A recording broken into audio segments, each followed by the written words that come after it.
Ha. Hoo-ha. Donkey Kong. Why Donkey Kong? I've had the Donkey Kong Country cartoon on my mind recently. Why? I think it's because I loved that show as a kid. Like, legitimately. It just looks weird. But as a kid, I didn't care. It was on TV.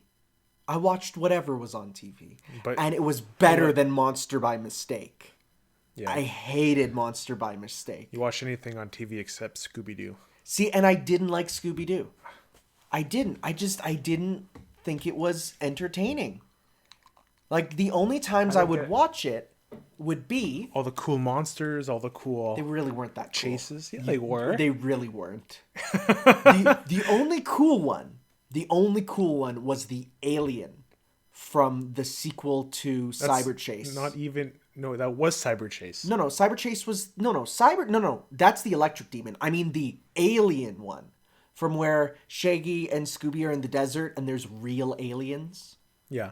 Yeah, the only reason I cared about that was because I had Burger King toys from that. And I had a cool Burger King toy. That's where you remember it from? Yeah. Yeah. I have terrible news. What's that? I had to throw out like 3 pairs of socks. Were they Scooby-Doo socks? No. Okay. I'm just. I thought you were saying you're like commemorative Scooby-Doo socks. No. You know, you got a hole in Fred, and it was like you had to say sayonara to that Fred sock. And I don't know if I should go back to Scooby-Doo or continue with the sock story. Well, that's called an option select. You have 2 options in front of you, and it's a flow chart. What are we going to move more towards? Let's go towards the socks. Oh, fair enough. All right. But yeah, they had holes in them. Oh yeah, why's that? I don't know. They just I bought the socks from Walmart, so they're not gonna like. Oh, last, that's why. Yeah. That's why I told you I was like coming from Walmart because I had to buy like. Go buy socks. Yeah. Enthralling, wonderful, evergreen content. Today was the day for socks. Sock day. Sock day. Yo, some days it's sock day. Putting on new socks, best feeling in the world. I actually don't like putting on new socks. The tightness. No, okay, but if I have to put on socks, and I do, because if I don't, I still have the marks from where I didn't wear socks with my shoes that one day, and it ruined my feet. So I'm like, okay, it's a necessary evil. Yeah, no, it's just necessary. Given the choice, I prefer socks that are already shaped to my foot. I don't like those new ones that you have to stretch on, and it's like there's no ankle, there's no, So you know those socks that go up to your like thighs? Yeah, I wear those all the time. If you put those on and then like sit and put your feet in the pool, would that be like worse than torture? I would die. Like it would just be my water. body accepting that it's done and just like turning the power off is the worst. It's not that bad. The only time I'll laugh at that is that one picture where Lil Wayne is wearing his socks in the pool. And someone said, why is Lil Wayne wearing his socks in the pool? And the next comment is, those are his hooves, you bitch. What? I've never seen that before. Lil Wayne hooves. It's one of those wonderful pictures from the internet. Why Wayne got socks in the jacuzzi. Those are his hooves, you bitch. That's a classic. That's from when times were good on the internet. Not like now. Saw hooves. Not like now. No, definitely not. Where you'll see people be like, fellas, is it gay to like women with muscles? Like, what? Why are you posting these things? That's the internet. Where people are like, you can't date people older than you because that's grooming. You can't date people younger than you. That's grooming. You can't date people who are dumber than you because then they're child-coded. What? Yeah, himbos are child-coded. I'm 100% sure that there are people on the internet who just tweet out hot takes to get people to follow them. And definitely. It's the worst. It's bad. That's Twitter. That's Twitter. Tumblr died.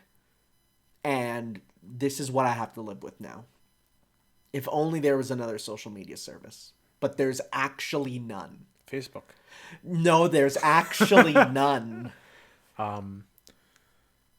Yeah, there isn't. No, because I'm not touching Instagram. No? Never.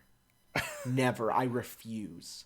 There was times where even in university, they're like, you should think about getting a professional Instagram to show examples of your teaching, right? Show it. And I'm like, no, I'm not.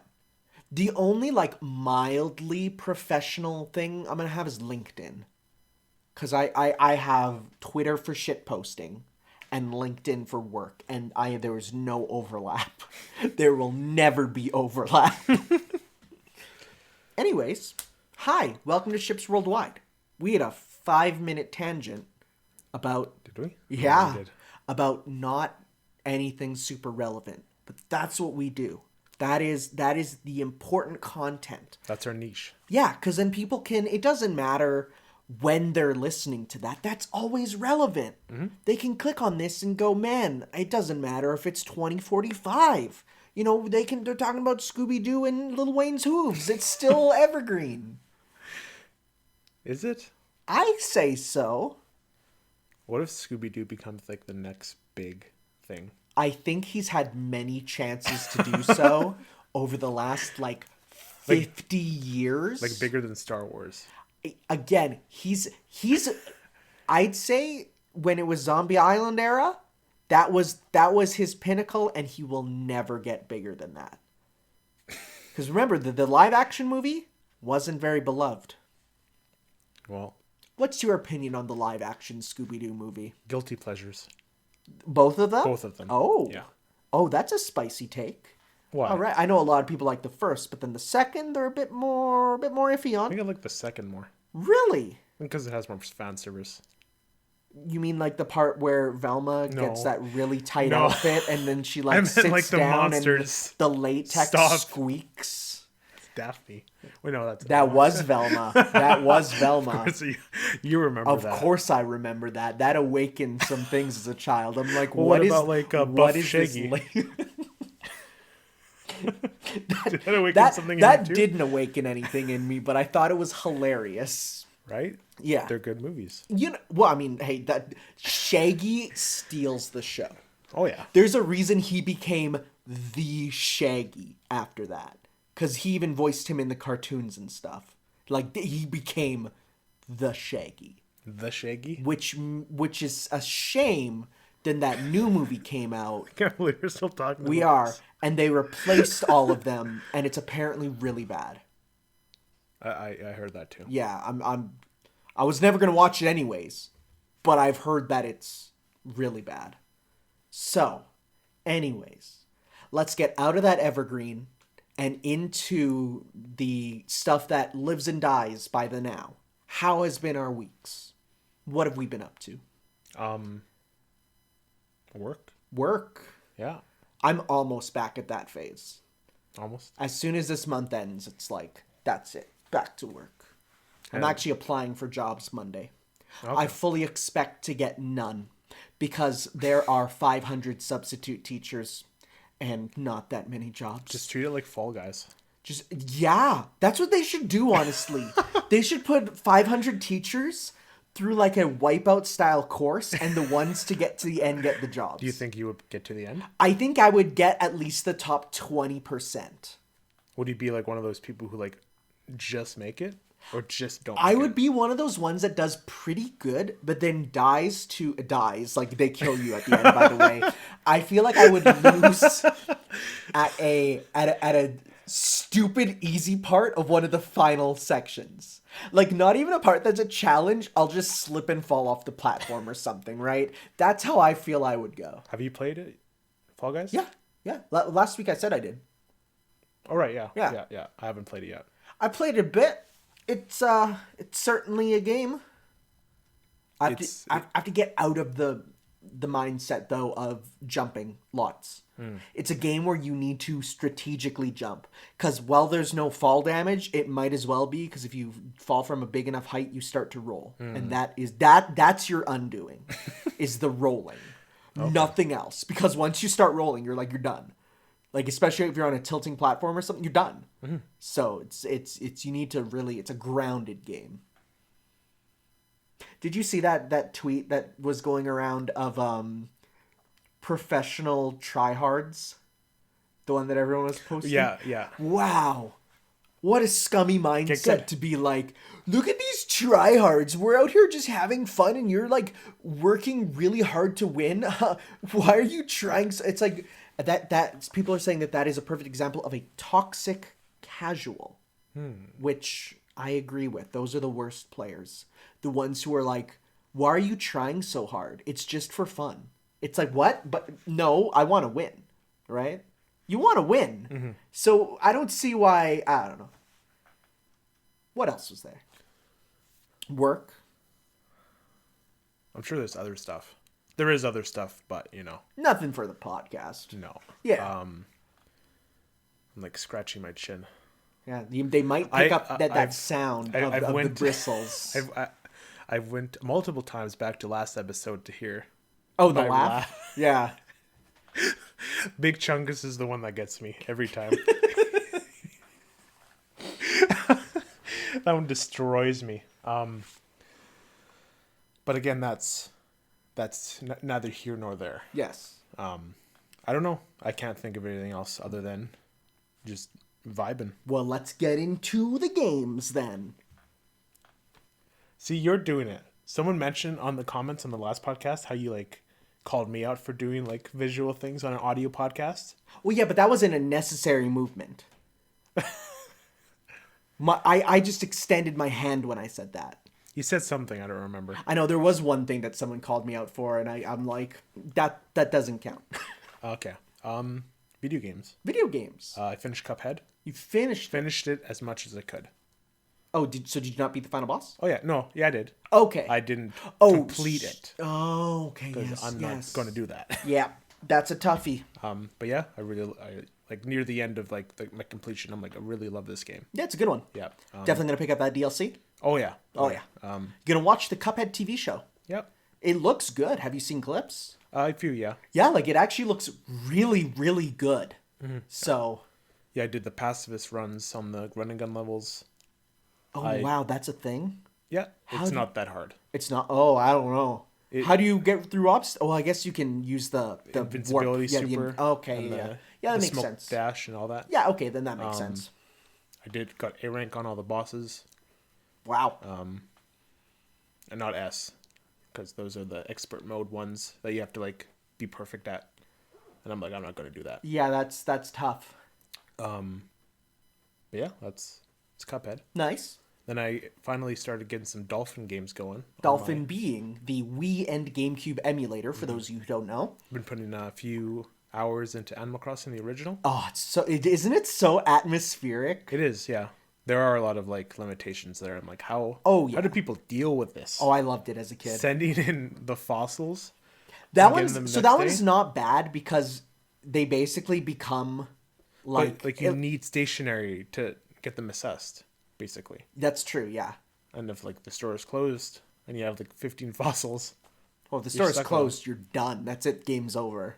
There's nothing you can a few things. Well, not really. Once the store, that's the thing. Back in the day, when I would play that, if the store was closed, it'd be like, okay, time to shut down because there's the game is done. And I've only been playing past that point. Yeah. So, but I have played that during daytime. So, oh yeah. Yeah.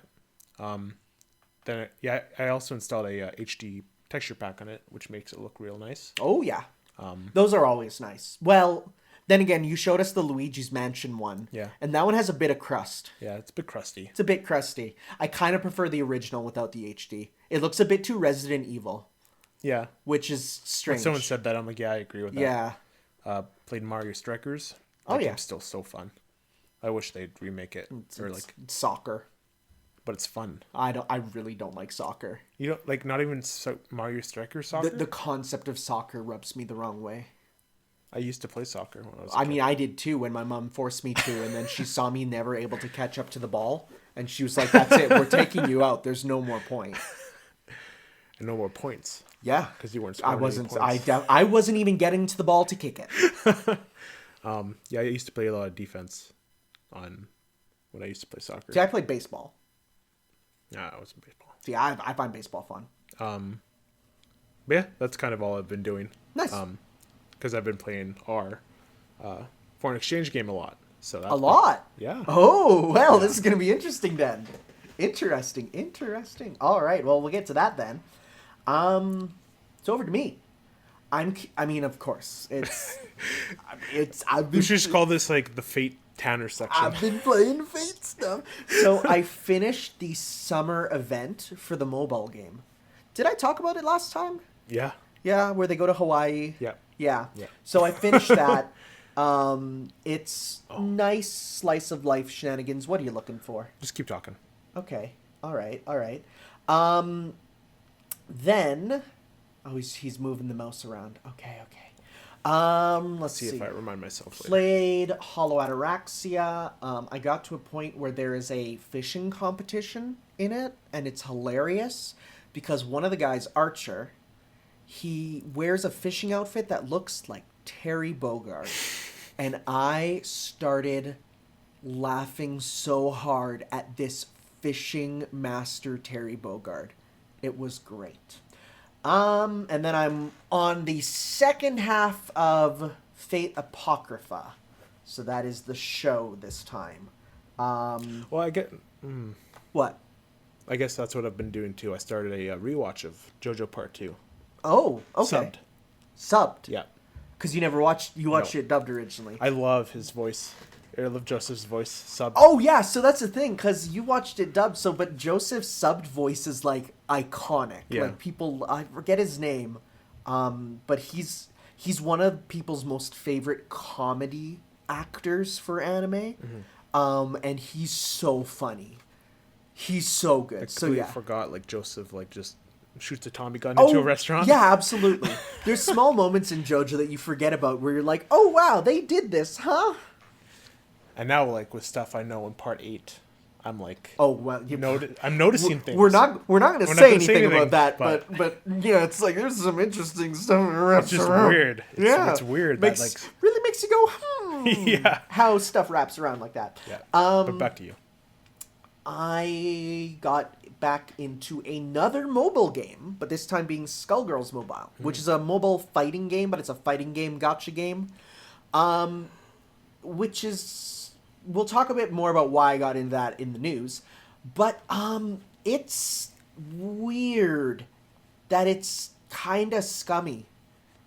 Like, it's one of those... It's a mobile game. But it goes really beyond, where it's like, for instance... Is it like Mario Kart Tour scummy? Or is it like... It's close. Oof. For one... Every couple minutes you're playing, a little thing will pop up saying like, hey, guess what? There's a time-limited deal. You can get these items for $120. It's like, okay. You can... So here's the thing. It's scummy, but I feel like it plays into that. Because, for instance, on the main menu, there's a button, there's like a TV button you can press. And when you go to it, you go to a thing where you literally watch ads for mobile games. And you get items in the game. So, for example, and 9 times out of 10, it's Raid Shadow Legends. Every time. To a point where, every time you do it, you also get one of the characters saying a little, like, funny little quote. Like, one of them says, like, wow, wasn't that engaging? You never know where that little X is gonna pop up to exit out of it. Because it goes into every corner, right? You also then have, if you get an ad that is not for Raid Shadow Legends, then she says, wow, that was pretty good. 4 out of 5 needs more Raid Shadow Legends. Which is, it's making fun of the fact that you're playing a scummy mobile game, but at the same time, it's still being kind of a scummy mobile game. But the actual gameplay is really good. I realized that the skin in Skullgirls that I designed was added to the game. Oh. And it is an SSR, like, highest ranking rarity one. So I'm like, I sent a message to the developer saying like, hey, I designed this skin. Could I get a free SSR? And they never got back to me. But I'm like, so then I went to I'm on another Discord where they have a a gacha channel where the people just post their stuff, and I'm like, I think I deserve the king of gacha role because I'm the only one who has designed a SSR gacha character, and they're like, wow, that is actually pretty crazy. So but no, I've been playing that. It's it does have one of my favorite features in any game ever, and this is in a number of games. You'll know what it is. It's called deployments. It's where it's like, send off a character, you can't play as them, and then after an amount of time they come back with items. Yeah. It's in Smash Bros. It's in Smash, right? Yeah. I love that feature because then I can just be like, okay, I'm done for the day. There's a 16-hour long deployment. Send off my best guys to it. I'm done for the day. I come back. Oh, look, I got a free gacha roll out of it. Like, awesome, right? So there are things where it's like, oh man, that's a bit scummy. But then there's things where it's like, okay, but it's actually not too bad. And at the end of the day, it is skill-based because it's a fighting game. So, you know, your skill matters. So it's like, if I don't have a SSR, I'm still able to do good because my skill is what matters. So, yeah, I've been enjoying that. Cool. And the last thing, apropos of absolutely nothing, I got back into Yakuza Kiwami. No spoilers. Well, I won't. But what I will say is... so is this newer or older than 0? So Yakuza Kiwami is the remake of 1 that came out after 0. Okay. And what I'm going to say is all the new content for Kiwami, it's Kiwami means extreme. All the new content is very obvious because all of the new content is Kiryu going, man, remember that time in Yakuza 0 when I did this? Good times.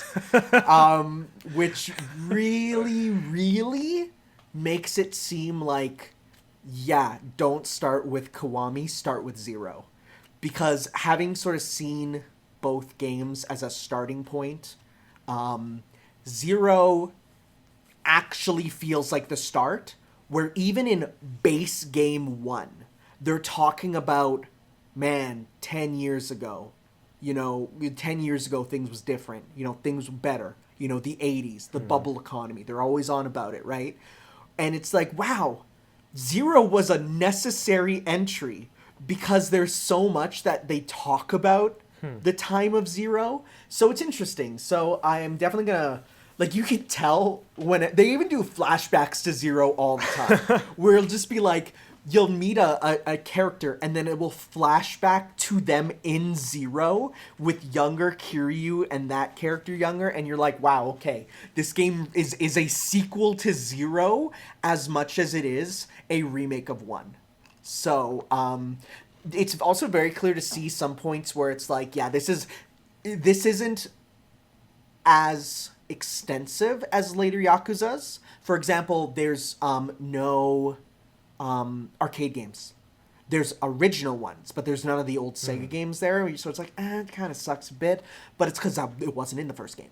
So you can sort of see how it's a bit older, but at the same time, they bring over the gameplay stuff from 0. So you have the fighting styles back. Okay. Which is like, everyone's like, yeah, like that's a necessary thing to actually make the gameplay deeper, right? They actually add in a new style based on, though, the original Yakuza 1 combat, and it sucks. But you level it up over the game and it gets better. But it's like, you get that and you're like, wow, this is what they started with, huh? But no, it's real good. And I'm really enjoying it. I definitely had and we'll talk about this a bit more after, but I had a problem when I first started playing Yakuza because I didn't get the genre. I thought of it like a beat 'em up. I didn't think of it like an RPG. I didn't think about going to grind experience points and side quests. I didn't think about equipping items. I didn't think about going to restaurants to heal my HP, right? So because of that, I had a bit of trouble. But then as soon as I saw a video, which was basically someone going, hey, Yakuza's an RPG, I went, oh, it kind of is, isn't it? With random encounters and stuff, where I was like, okay, that makes more sense. And so now I'm enjoying it, now that I've changed my mindset. But we'll talk more about Yakuza later. We'll talk a bit more. We will, for sure. And that's about it. So shall we head into the news? Ready? You're up first. I'm thinking. Thinking about what? What if there's anything else? Oh, if there's anything else? Nothing for me. Just more Animal Crossing. Yeah? I visited a Hyrule town. I saw you share that around on... You should... There's like references to every Zelda game in there. Even CDI? Maybe, honestly. Wow. I don't know. I haven't seen it, but like... There's that much detail in that island that I see. Like... Even BS Zelda, the stone tablets for the Satellavision? I don't think so. Well, then, they're not a real Zelda fan. All right. All right, the news. So we'll start with the West and start with the state of play, which is not to be confused with the Xbox one. Took place a day after we recorded? Yep, yeah, the day after there. It's out of order. A little Incredibly. bit. No, it's not. Yes, it is. Godfall was the last thing. Was it? Crash was the first thing. I went off the official PlayStation, here's what you missed, and this was the order they put it in. So all right, well, we'll go their way. So first off, general comments, this sucked. It did. It was bad. Let's talk about each of these games as much as we care about. Godfall. Looks bad. It's not catching me at all. Nope. Next up, Temtem. I'm not going to play this. Nope. Just play Pokemon. Yeah. Honestly, why would you play knockoff Pokemon? But it's Pokemon on the PlayStation. Yeah, that's weird. It's not portable. Did you see that? It defeats the entire purpose. The guy on Twitter, I'm not sure what his name is, but like he put like a made up copy of like Mario for the PS4 in front of SpongeBob. Yeah. And SpongeBob like screamed. I remember what reminded me of. Hood, Outlaws, and Legends. I have no idea what this is. I don't even remember what this one is. Apparently, it's a Robin Hood game that was announced. I didn't even see it. I don't remember at all. The Pedestrian. Don't remember this one. That's the one where you're like the little stick man walking across signs. It looks like a fine puzzle game, but nothing amazing. It's like, it's fine. If it's like $20, sure. Yeah. If it's any more than $20, then it's like no. It reminds me of Flash games though. It reminds me of like it is an HD Flash game, right? It's a game you would boot up on onemoreLevel.com and you would play during your lunch school break. That aren't a part of the actual puzzles. The actual non in-game I'm the sure like background stuff graphics will fall over and like everything. Yeah. So, but at the end of the day, like looking at the basic gameplay, it is just walking and jumping in very basic fashion. So again, if it's more than $20, probably not. If it's a free PS Plus game, I might give it a look. But that's about where I'm at. Auto chess. Do you care about this? No, some people really do. Good for them. Do you know what it is? No. It's for one, it's League of Legends stuff.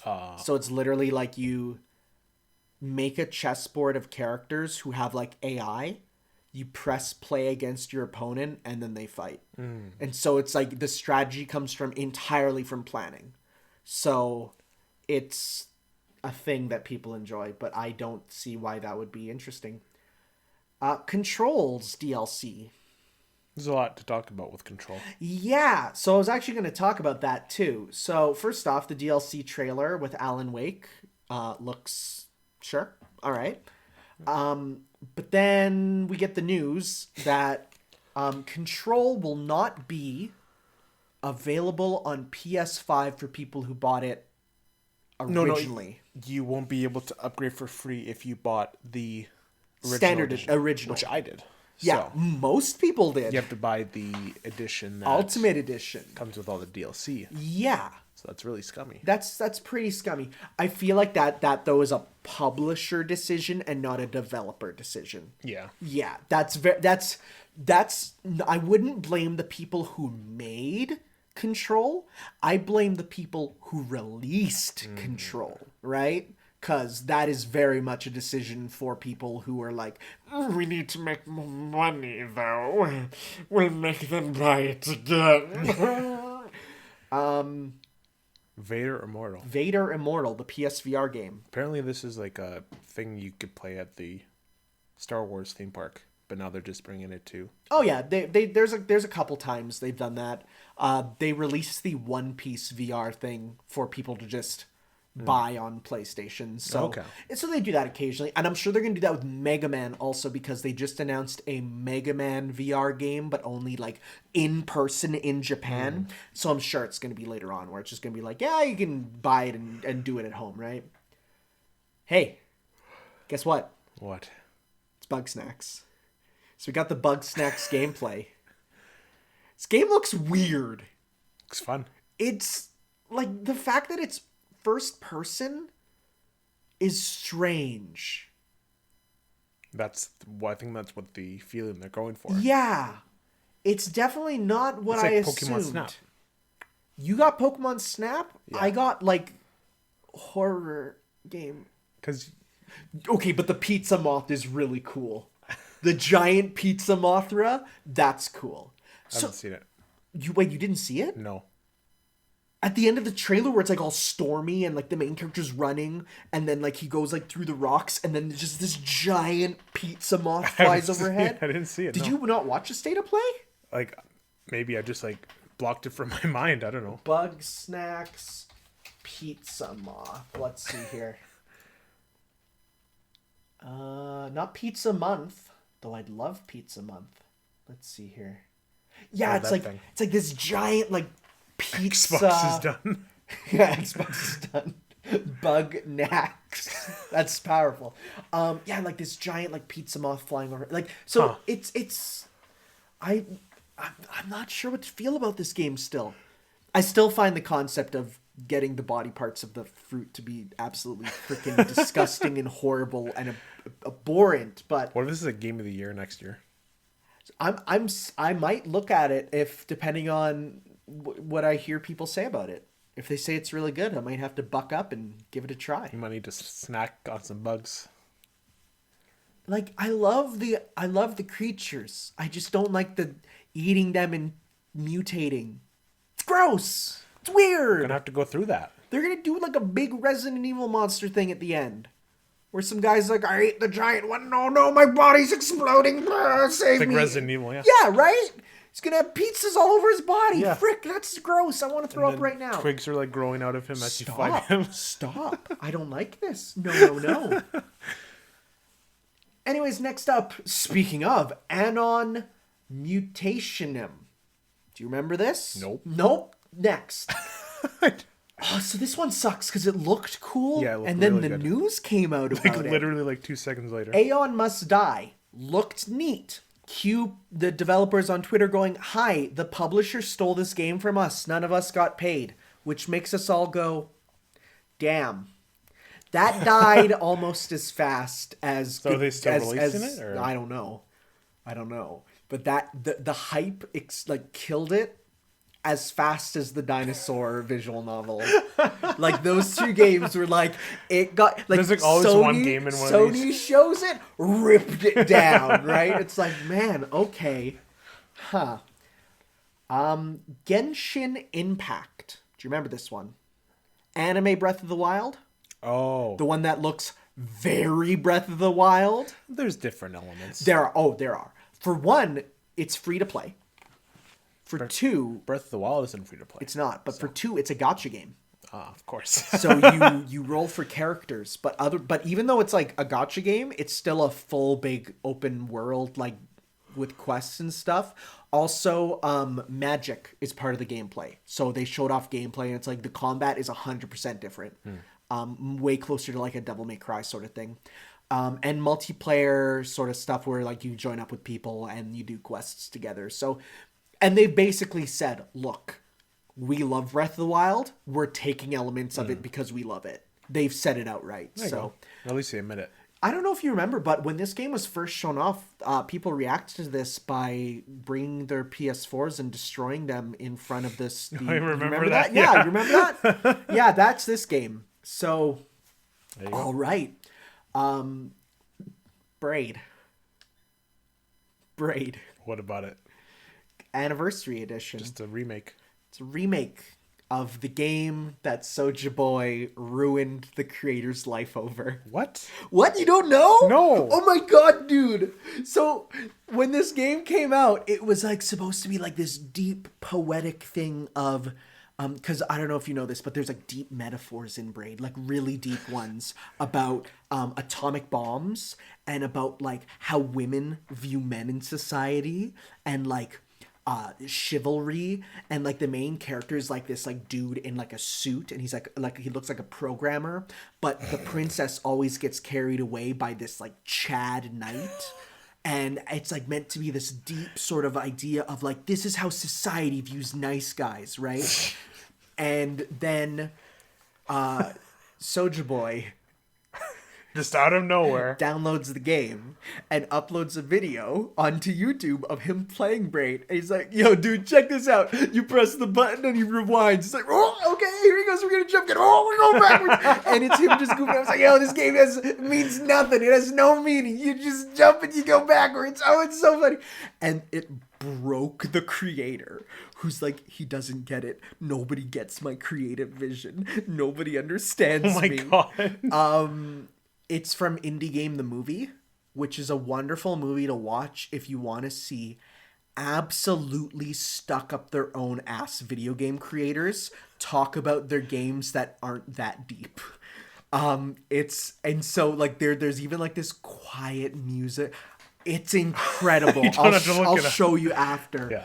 But it's like, so Braid is a meme because it's literally like before it became a big thing, this was a game about nice guys finish last. Stacy and Chad are against me. And it's hilarious. Oh boy. So when this got announced, I was just having a laugh about that creator, and I forget his name. What's Braid's creator's name? Braid game creator. I forget his name. Jonathan Blow. Yeah, he also made The Witness. Yeah, hilarious. People also search for Phil Fish. Phil Fish. Yeah, they're both in the Indie Game movie together. Which is weird. It's boy. This is actually pretty neat. Hitman. You say again, doing visual jokes. You're slapping the back of your head and firing a gun with your hand. Because the slapping the barcode on. Yes. And shooting. Hitman 3. So the third game... How they didn't show like any action, just him walking. Yeah, well, but the thing is, it's a VR thing now, which would be really cool, actually. Maybe. And they confirmed if you buy Hitman 3, you get all of Hitman 1 and 2 just in it with the new engine. Yep. So they basically, just like how with Hitman 2 when you bought it, you got all the levels for Hitman 1 in the new engine. This is the same thing again. Hitman 3, you get all the levels of 2 and 1, but redone in their improved engine. Oh, okay. So that's awesome. That's really cool. And they said you can play VR through the entire trilogy. So cool. That's cool. That's pretty neat. I'm not a huge Hitman fan, but the way that they go about making these games to build on them and just be like, yeah, you get the whole package. It's like, that's pretty cool. That's pretty neat. I like that. And it in VR would be hilarious because those games are already kind of wacky, you know, with their action, throwing the briefcase and having it fly after the person on the jet ski. Mm-hmm. So seeing that in real life would be amazing. Cool. Crash 4. It looks really good. It looks good. The inverted mode, I think, is a good way to add replay value. Now, do you remember that when this game was announced, they said like 90 levels? Do you think 45 regular, 45 inverted? I think it's 90 still. Okay. They're just putting a lot of work into this game. Yeah. Well, that's definitely a way to like increase the playtime. Dingo Dow is playable. Yeah, that's strange. It is. It's a bit of a weird one to pull. So we got Crash, Coco, who are interchangeable pretty much. They said like you can just play as it's a skin. It's a skin at the beginning. You pick one, you play through the whole story. Cortex and Dingo Dial. I feel like that's natural. As like the fourth character, like he's the Toad of the games. I always felt that he's just kind of like, because he's not in a lot of them, is he? Yeah, he is. Is he? Most of them. Is he like the Wispy Woods? Kind of like the I wouldn't say that. The first boss who's always there? No, he's just kind of there. Okay. Huh. I never knew he was so important. All right. Like, I don't think I want to play as the Tiki Man. Well, yeah, no, that wouldn't make sense. But I don't know. I feel like, well, I guess though, if we're talking about the original trilogy only, because it is 4, then that makes sense. That's the one that you would go with, because there's no other recurring characters in 1 to 3, right? If we're going with post 1 to 3, then there's more characters you could pull from. But from 1 to 3, yeah, I mean, aside from a playable polar bear, which I guess is in 3 already, so... All right, sure. Crash 4 looks pretty good. I'll be picking it up. What's that? I'll be picking it up. Okay. Are you gonna get like the fancy collector's edition? There's a fancy collector's edition. I don't know. I'm assuming there is. They always announce one. No, probably not. Okay. All right.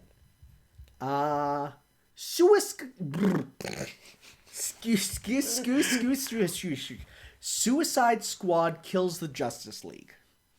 It's going to be announced at the DC Fandom whenever that is. I still don't know when it is. Yeah, along with a new Batman game. Gotham Knights. Which is weird that they're making both of these, but sure. Do you have any thoughts or opinions? Could be interesting. Do you think it's going to be like the Suicide Squad from the original movie? No, definitely not. Or we're not going to get Damaged Joker? What if they're skins, though? That'd be funny. That'd be so funny. And what if it says, like, Academy Award winning Suicide... Remember it won the Academy Award for Best Makeup? Yeah. It would say Academy Award winning Suicide Squad costumes. What I think from this would be cool for it to be like a God of War 3 game. Okay. Where you just hunt down. Yeah. Like there's like a specific Justice League member that you have to hunt down throughout the level. Yeah, that makes sense. That type of thing. That's what I'd like. Do you think it's going to end up being the thing that everyone's predicting of you almost beat them and then a bigger threat appears and you team up? That'd be kind of cliche. I think, but it's DC though. What does that mean? I feel like they go into those cliches. Maybe. Man, we'll see. Yeah. Just going to bring in, I don't know. Which member of the Justice League are you going to kill first? Do you have a choice? No, I don't know. I feel like the first would be Green Lantern. I feel That's like pretty powerful though. He is, but at the same time, nobody really likes him. Who's going to be the last one? Well, Superman. Did you? So you know the poster, right? Yeah, it looks like Bizarro. Really? Yeah, if you go look at it. Well, yeah, you're right. Okay, maybe. What if that's the twist? That you get to the end and it's all the Bizarro versions are the real bad guys. Where's Batman going to place? Batman's too busy being in Arkham Knights. Oh, you don't think he's going to be? No. He's like one of the prime members of Justice Yeah, but League. he's not going to be because they don't want to cross streams. Just like how they're not... What's Gotham Knights even about? I don't know. It's apparently the new thing that's happening. That's a big thing because Arkham Knight. But it's not being done by the actual studio. It's sort of like the other one that was not done by the real studio. And we'll see. We'll see. I mean, I don't care. I kind of do. Freaking DC, see. I don't care. I don't care about any of those guys. Now, this is pretty pop-off worthy news. Well, I feel like this doesn't really mean too much. It might not mean anything, but Scott Pilgrim's creator tweeted out saying, after really pushing, saying, I want Ubisoft, give me my damn game back. We all want it. He says that Ubisoft has reached out to me. I wouldn't say... why would you say that if it wasn't NDA or whatever? It might not be under NDA. If he didn't sign anything just yet. It's not under NDA. So if by him tweeting it out, it's like it's either him saying, "Yo, they heard us.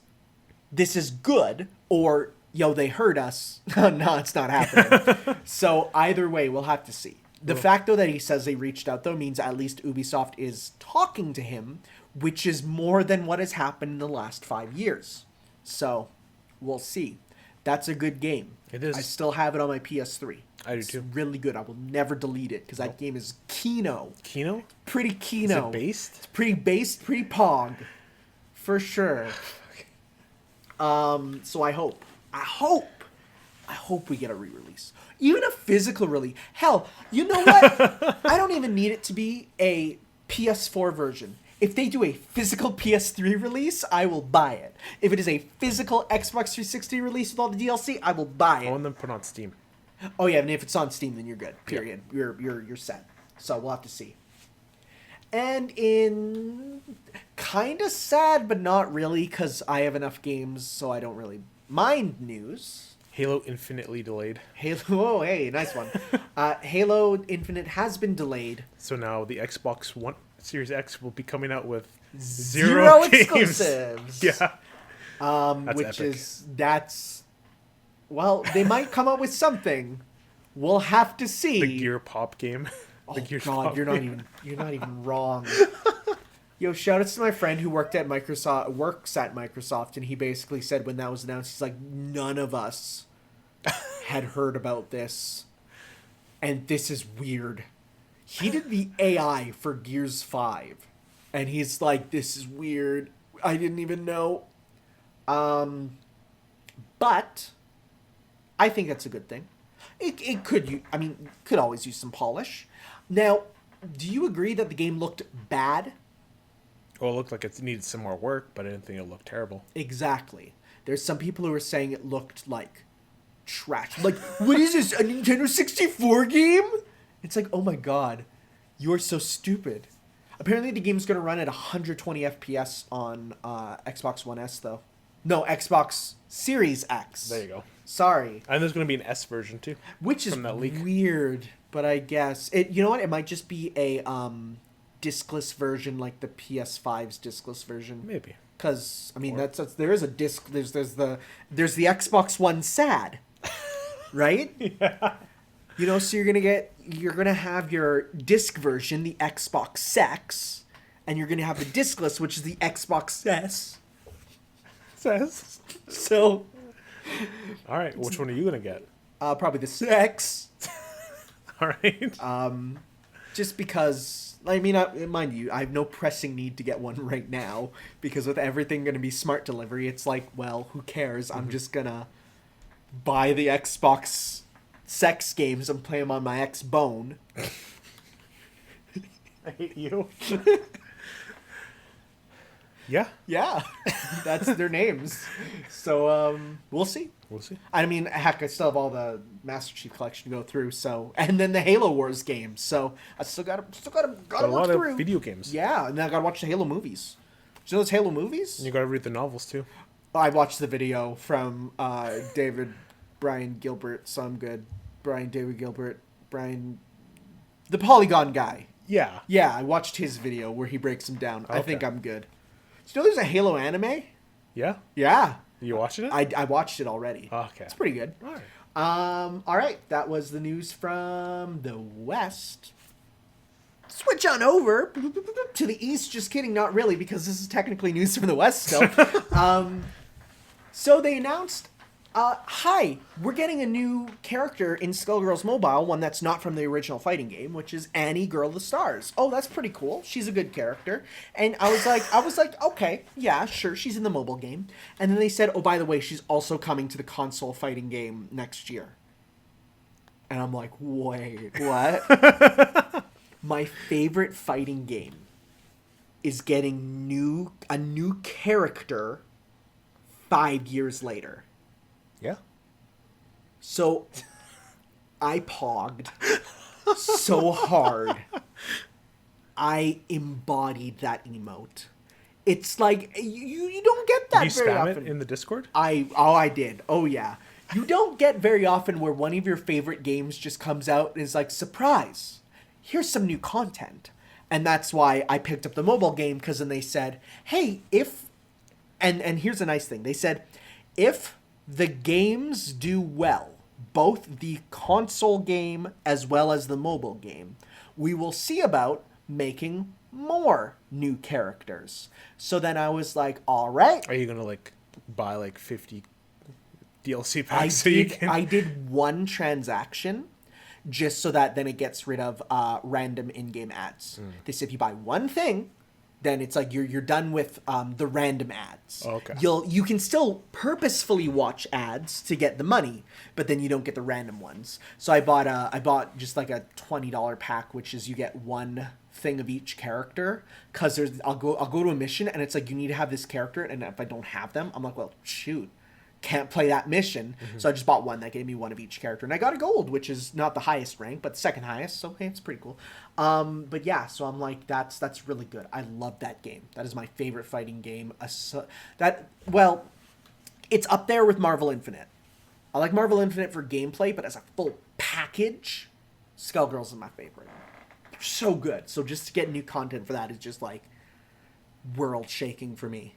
Like all of us old fans rose from our grave. I mean, half of our Discord are people that I talked with on the Skullgirls forums before we moved to the Discord. So it was like, it's pretty cool. Cool.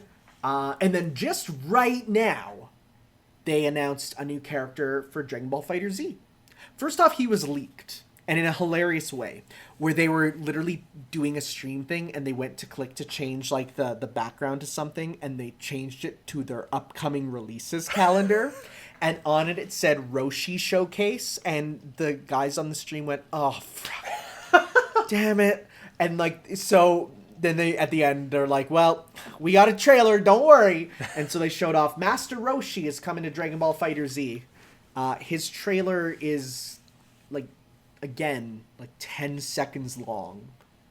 Like, it's hilariously short. But he looks really good. Do you know who Roshi is? He's the old guy. The old guy. He is extremely perverted.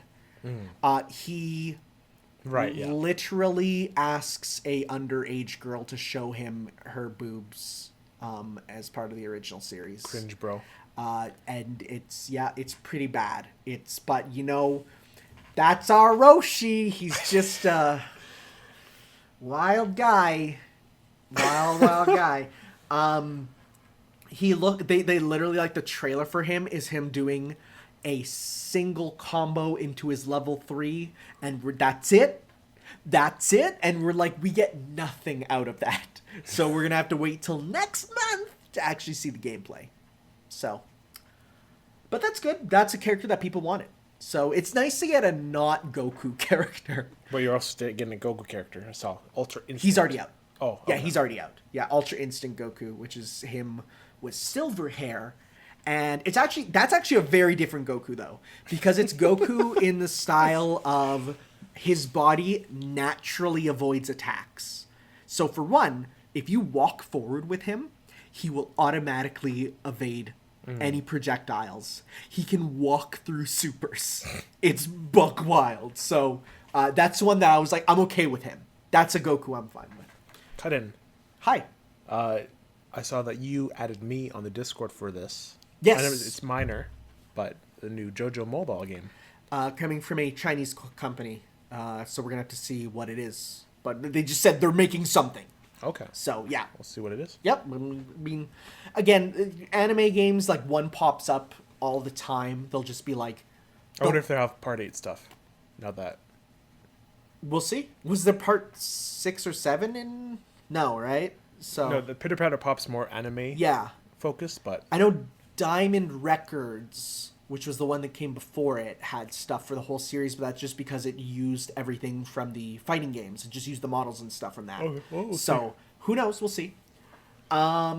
Next up, they announced the SNK Neo Geo MVSX Mini Arcade. And by Mini Arcade, it's just a regular arcade, pretty much. Okay. It's like barely mini. So it's another one of those micro console things, except this one is a full-sized arcade unit, pretty much. You can buy just the top part and put it on your own thing, and it's like $50 less. Or if you get the full stand, it's like another $50. The interesting thing is it's 50 games, but every game has both the console and arcade version. So you get the version that would be if you played in an arcade, and the version that would be if you played at home. Which for some of these games were very different. Like you'd have in the fighting games, you would have like a whole different story mode versus arcade mode. You would have different ways of selecting characters, different things. So interesting. Looks pretty cool. Looks visually kind of nice. But I'm actually enjoying the mini console revolution. Okay. Yeah, I have. Trying to look for your Genesis. It's right beside. You can barely see it, but it's beside my PS4 there. I just got the Genesis Mini. Which is a nice little console for sure. Wee lad. I don't know if I'll ever get the Turbo Graphics one because honestly I don't care too much for those games. And I'd never get one of those, like, Atari or Intellivision ones, because those are not video games. Those suck. Are you going to get the Switch Mini? I'm sorry, the what? The Switch Mini. That's not... It's been out for a while. You mean the Switch... Oh, no, what? That's not a mini... No, I'm talking about the legacy retro consoles. Well... That's not a legacy retro console. Was released in the past, so it's legacy. Moving on. Shin Megami Tensei 3 Nocturne Remaster has announced that Dante will be in as DLC. For $15. 10. That's US, though. Fair enough. But it's not just him. It's a pack.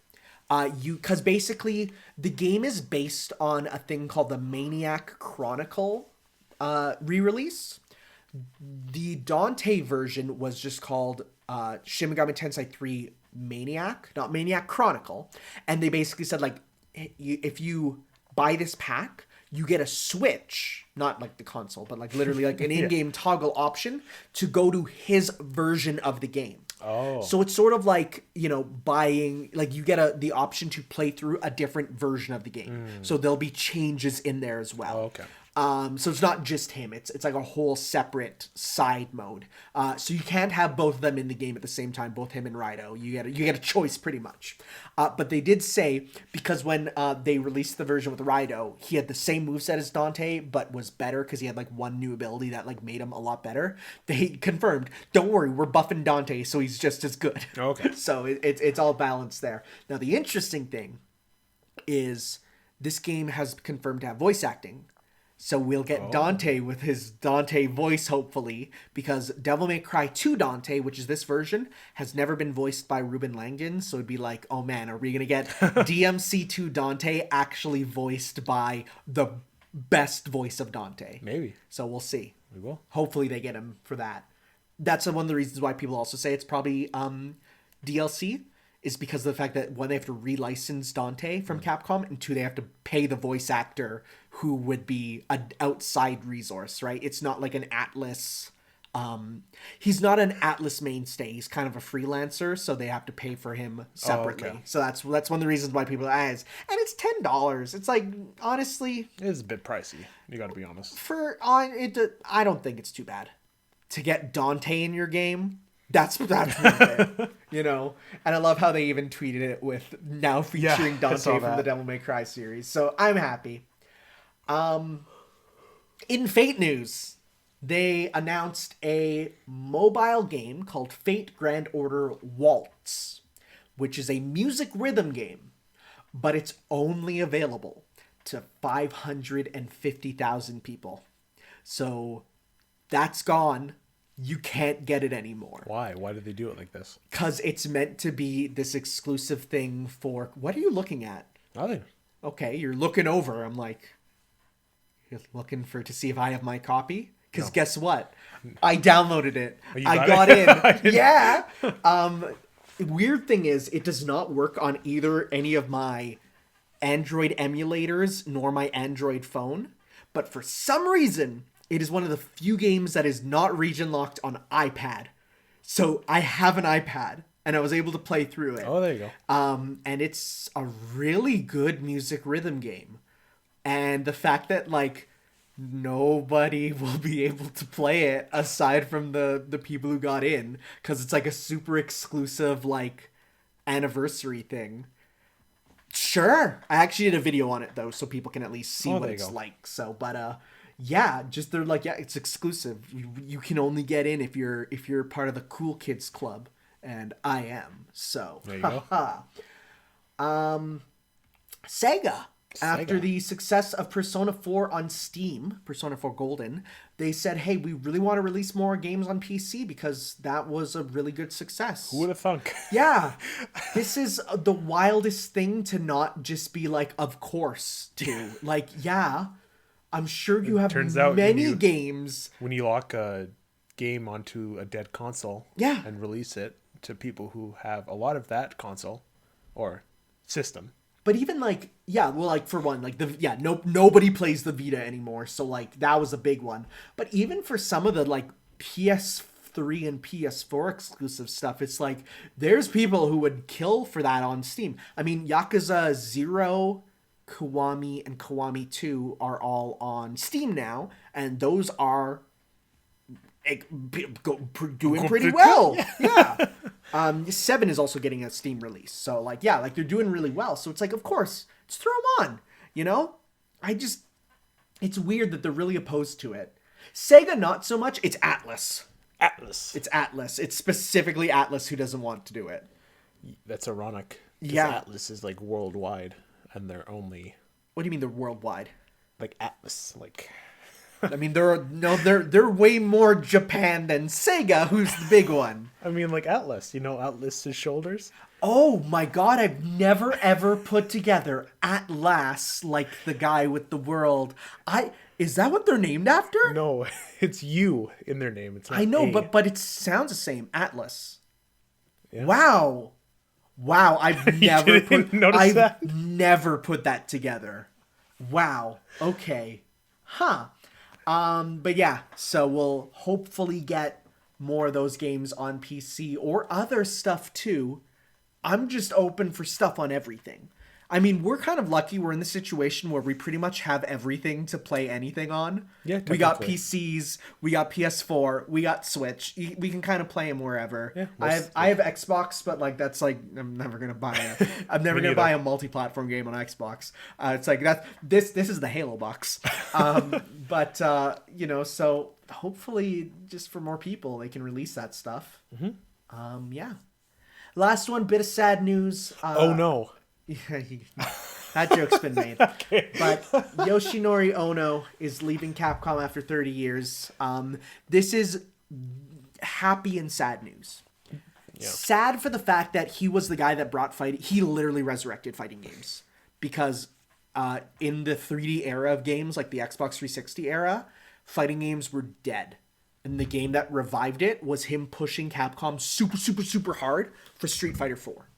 Because before that, every company, aside from like not even NetherRealm, but like the original guys before NetherRealm who were working on like the Mortal Kombat games, but the bad 3D ones, they were the only ones also making fighting games really.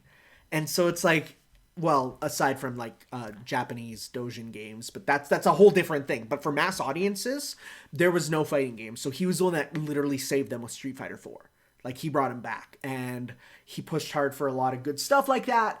But then comes Street Fighter 5 era, and some of his decisions make people go, we don't really like these decisions. Some of the stuff with, like, kind of treating it more esportsy, releasing the game with not a lot of features to get that esports kind of push real fast. You think the power got to his head? I don't think so, because at the end of the day, I think it was just bad decisions, because he was still, like, even with bad decisions, everyone loved him. He was the guy who always carried around the little Blanca doll, like, he was, like, everyone loved him. They loved him as a person. So, people are happy for the fact that, okay, we'll get some new blood in, because, like, look at, like, what the Monster Hunter team is doing. Like, they're doing great stuff, and if you get some of the old Monster Hunter guys into, like, that could work really well, right? But at the same time, it's like, we're gonna miss him. So we'll see where he goes from here. It's especially interesting because he's leaving while Street Fighter 5 is now doing its last season. So it's gonna be the season without him. So we're gonna see like what's it gonna be like? Are we gonna get? Is it gonna be very different? Yeah, Pete mentioned he's excited. Oh yeah, well because it's the thing where it's like we're sad that he's leaving, but we're excited to see the new stuff that will come from it, right? So the younger blood. Yeah, for sure. Because the old blood is nice, but some of the young blood have different things that they want in the stuff, right? And hopefully it's what the gamers want and not what the investors want, you know? So, yeah. That's what made Switch so successful. Yeah, for sure. Blood in there, and then we got Breath of the Wild. Yep. We got the Switch era, pretty much. Look at the Splatoon team. Yeah. Those are all, like, the young guys who were just, like, came together and made something that, like, made it super successful. Yeah, for sure. The future is now, old man. Yep, for sure. If we need to get those fogies out of there, it is our generation. We will overthrow everybody over the age of 45. And with that, we are done with the news. We put a sword into it and then Yes, it's not just the stab with the sword, it's the final twist that's real cool, and then jump away. It's when the camera pans out. Yeah, and then they jump away, and then there's an explosion. Yeah. Yeah, for sure. We just killed the news. We destroyed that news. So when we come back, we're going to do our foreign exchange for Yakuza 0 and Papers, Please. And then when we scroll down, there's a picture of Kiryu doing the square up pose, and it's the best. Thank you for putting that there. I love that. All right. Was Blubber. Thanks Blubber for that. Well, yeah, that's from Blubber's letter then. Okay, we'll get to that when we get to that, but we're going to take a quick break. When we come back, we're going to talk about two very, very different franchises that lots to say for both of us. Lots to say for both of them, for sure. Yeah. For better or for worse. We'll see you guys after the break.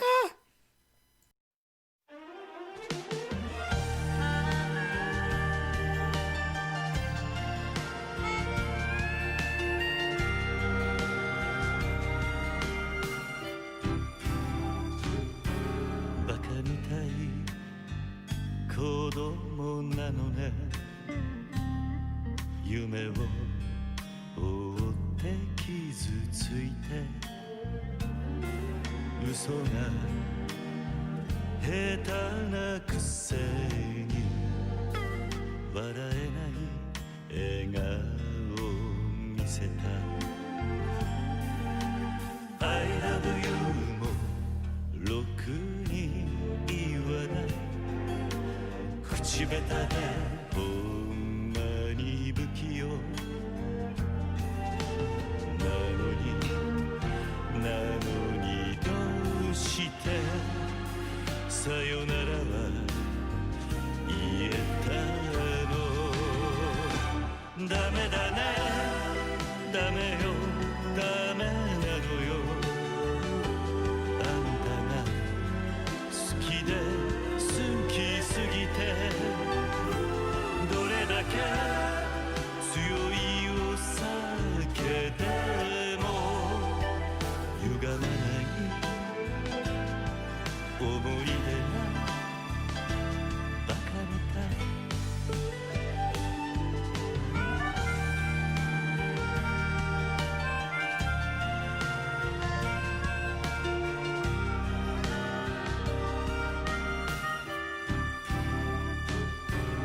バカみたいほんとバカね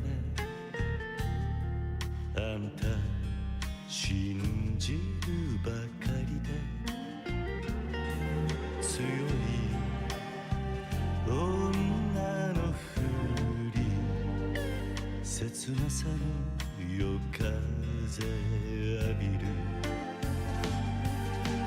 一人になって3年が過ぎ街並みさえも変わりました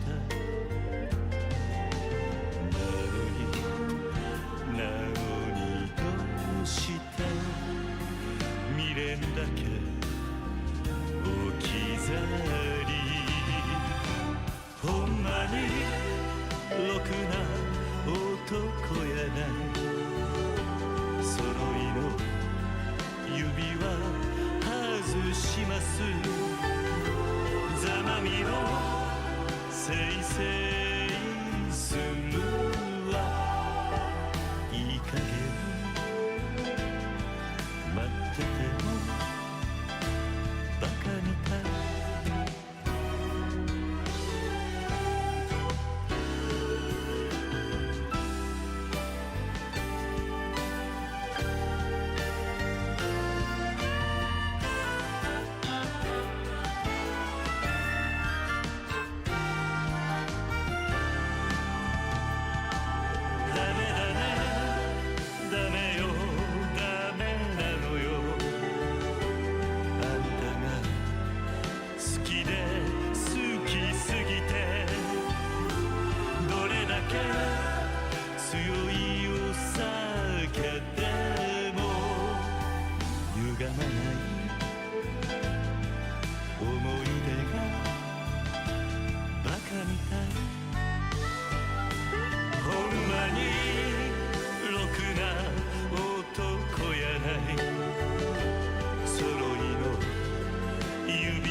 I was waiting for you to stop chewing the ice cube before something. we start. Oh, well, then here you go. What do you want to say? I forgot. Well, now you forgot because you're chewing that ice cube. Okay, are you an ice chewer? Oh, 100%. Oh, yeah, for sure. Yeah. I love chewing ice. I feel like people who aren't are just like, they have weak teeth. Mm-hmm. Yeah. You got to do it. Did you know there's an ice chewer's website for people who chew ice? There's a whole form. I remember looking at it as a kid. It's, icechewing.com, all about chewing ice. It is a whole form dedicated to why. Why do you chew ice? Medical reasons. Other recipes. There's recipes for the best ice to get, all different. Yeah, it's a big thing. You can make Sonic ice at home. They mean like the restaurant? Wow. Look at this recipe for ice. That's a big recipe for ice. Incredible. Anyways, speaking of ice, do you know who also deals in ice?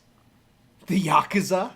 Oh, we should go for you this time because I've been going the past few times. Okay. And I feel like my experience is more positive than yours. Do you know what you would not be able to smuggle over the border into Arskoska? Some ice.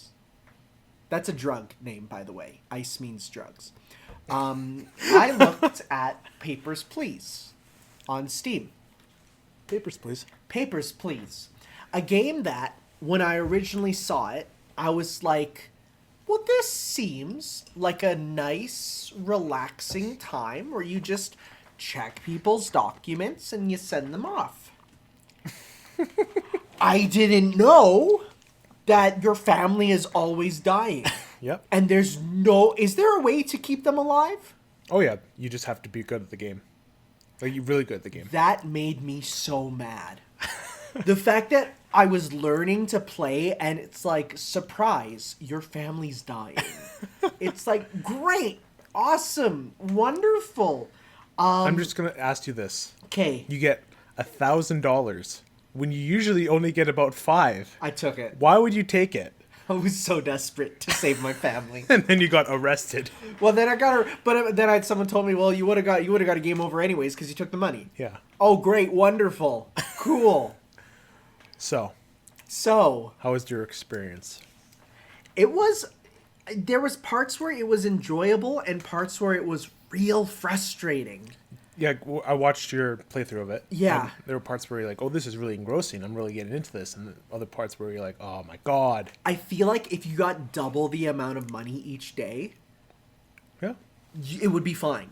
Because then you can still make sure and not have... Like, I was rushing on a lot of them because I'm like, I need that extra money so my mother-in-law doesn't die. I'm like, doing it as you're doing it? I'm like, how did you miss the picture to the person? The picture was That's the first thing I look at. The picture was one I always overlooked. I was just like, man, I can't, like, because I'm, and here's the thing. You know what I suck with? Numbers. And every time, me, like, double, triple checking the numbers because 1982, 1983, 01, 02, it's like, numbers and me do not go well together. So that part was a bit frustrating. I saw there was an easy mode in the options, though. I wonder if there was. I wonder if that would have been better to start off with. But maybe. For one, when I started playing it, I'm like, I don't see how there could be too much depth to this. And then turns out how they do it is they give you a tiny desk and 1 billion documents to keep track of and a book to flip through. It's like, wow, this is a hellish nightmare for me. Like this concept of small workspace with 1 million things to flip through reminded me of university and those tiny desks and you'd have like 5 books you have to read on them at once. So it was a bit frustrating, but at the same time I could see why people really get into it. I don't see how, especially how Beat was like, it's just a relaxing game. It is not. It is oppressive. Yeah? Because no matter what you do, your family's going to die. Well, you need to make sure you should obtain more people. I don't know, how do you do that? I don't know. Because that's the thing. I haven't played in a while. Because they're like, you need to detain people. And I'm like, well, whenever I'd interrogate them, they wouldn't do anything. Like the detain button wouldn't pop up because every time the detain needed to happen, it would pop up automatically.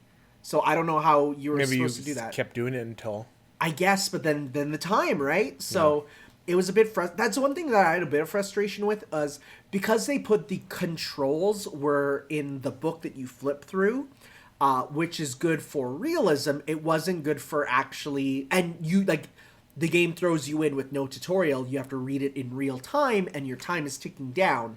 So I wasn't able to really get the controls set because you're struggling with the screen.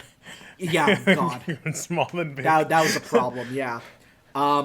So, yeah, a bit of it was just like, I get why they went with it, but it's one of those things where they purposely made it harder for the theme, and I don't know if I would have agreed with that. I feel like there should have been, because of course the idea is, oh, you are a citizen thrown in for lottery. You win lottery, you go work. It is what it is, you know. And it makes sense for the story to be thrown in without any proper explanation because that is how it would go.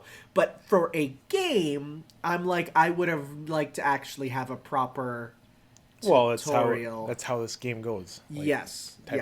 I know. How do you like the dude that kept coming back? He's a character who I would just stamp no and send away. And then he got it. Like you were about to stamp no. I was like, wait, did he do it? Did he do it? So there's a character development somewhat in these. There's a little bit. Even with yourself, like you're not talking, but like your character talks. And yeah. Yeah.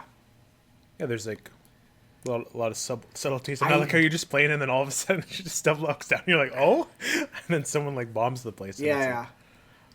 It was interesting.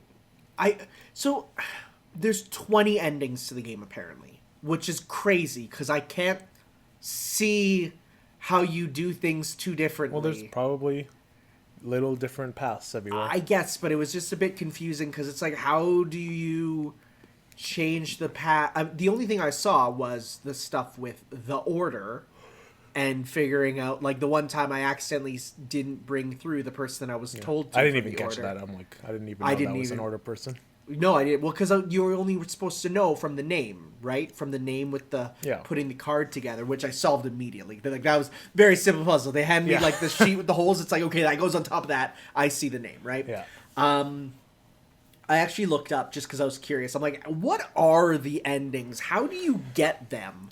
Because I couldn't see it. I'm like, okay, I see exactly how. Because there's mechanics that still get introduced later. That I'm like, you probably didn't see like a quarter of the game. I know, which made me. I was like, wow, that's a lot. Because I remember looking at like I had a little menu that like showed like it showed like a dot where you are on the scroll wheel, and I got like a quarter through, and I'm like, wow, that's more than I thought. Yep. So it is something that I can see people getting good at through practice, and getting a good eye. But as someone who is notoriously awful for missing entirely obvious things, I'll walk into a room and be told to find something, and I will not be able to. Not in my room. I know where everything is in my room. But in you know, like I'll go into be told, okay, go into that room over there and can you grab this thing? I won't be able to find it. And it'll be right there. I'm really bad for that. I am scatterbrained when it comes to looking at small details, and so it's like for me this was like a little bit hard. So if this spectrum on this side is Hotline Miami, and this side, I don't even know if I'd say Breaking Bad because you kind of fell off that. Well, no, I mean I really enjoyed it, but I just Hotline Miami. Yeah. Breaking Bad. Where does it? I'd actually say right in the middle.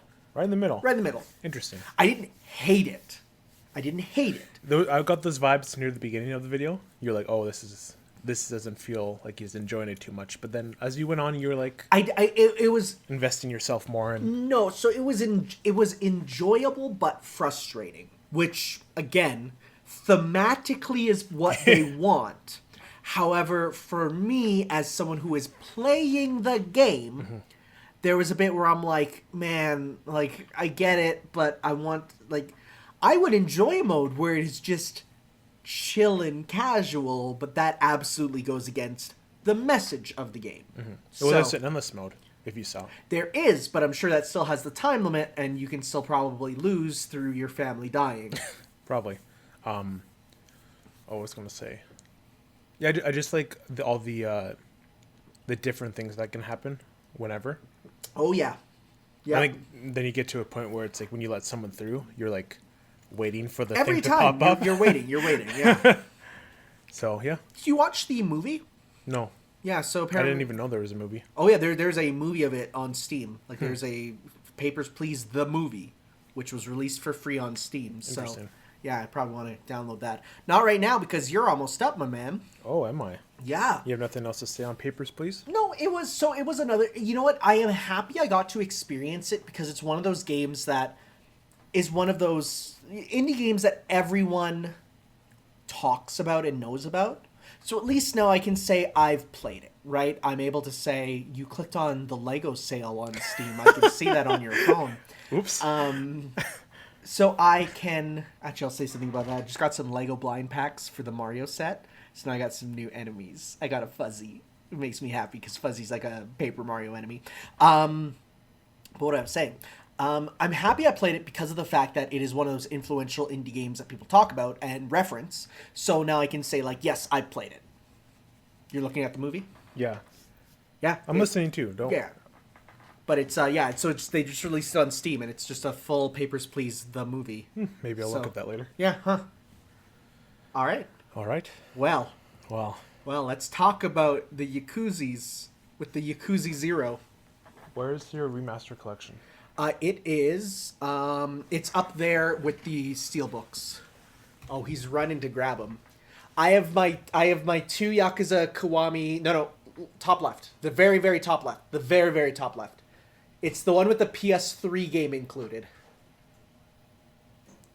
And I have the 2 steelbooks for Yakuza 1 and Kiwami 1 and Kiwami 2 over with my PlayStation there. Okay.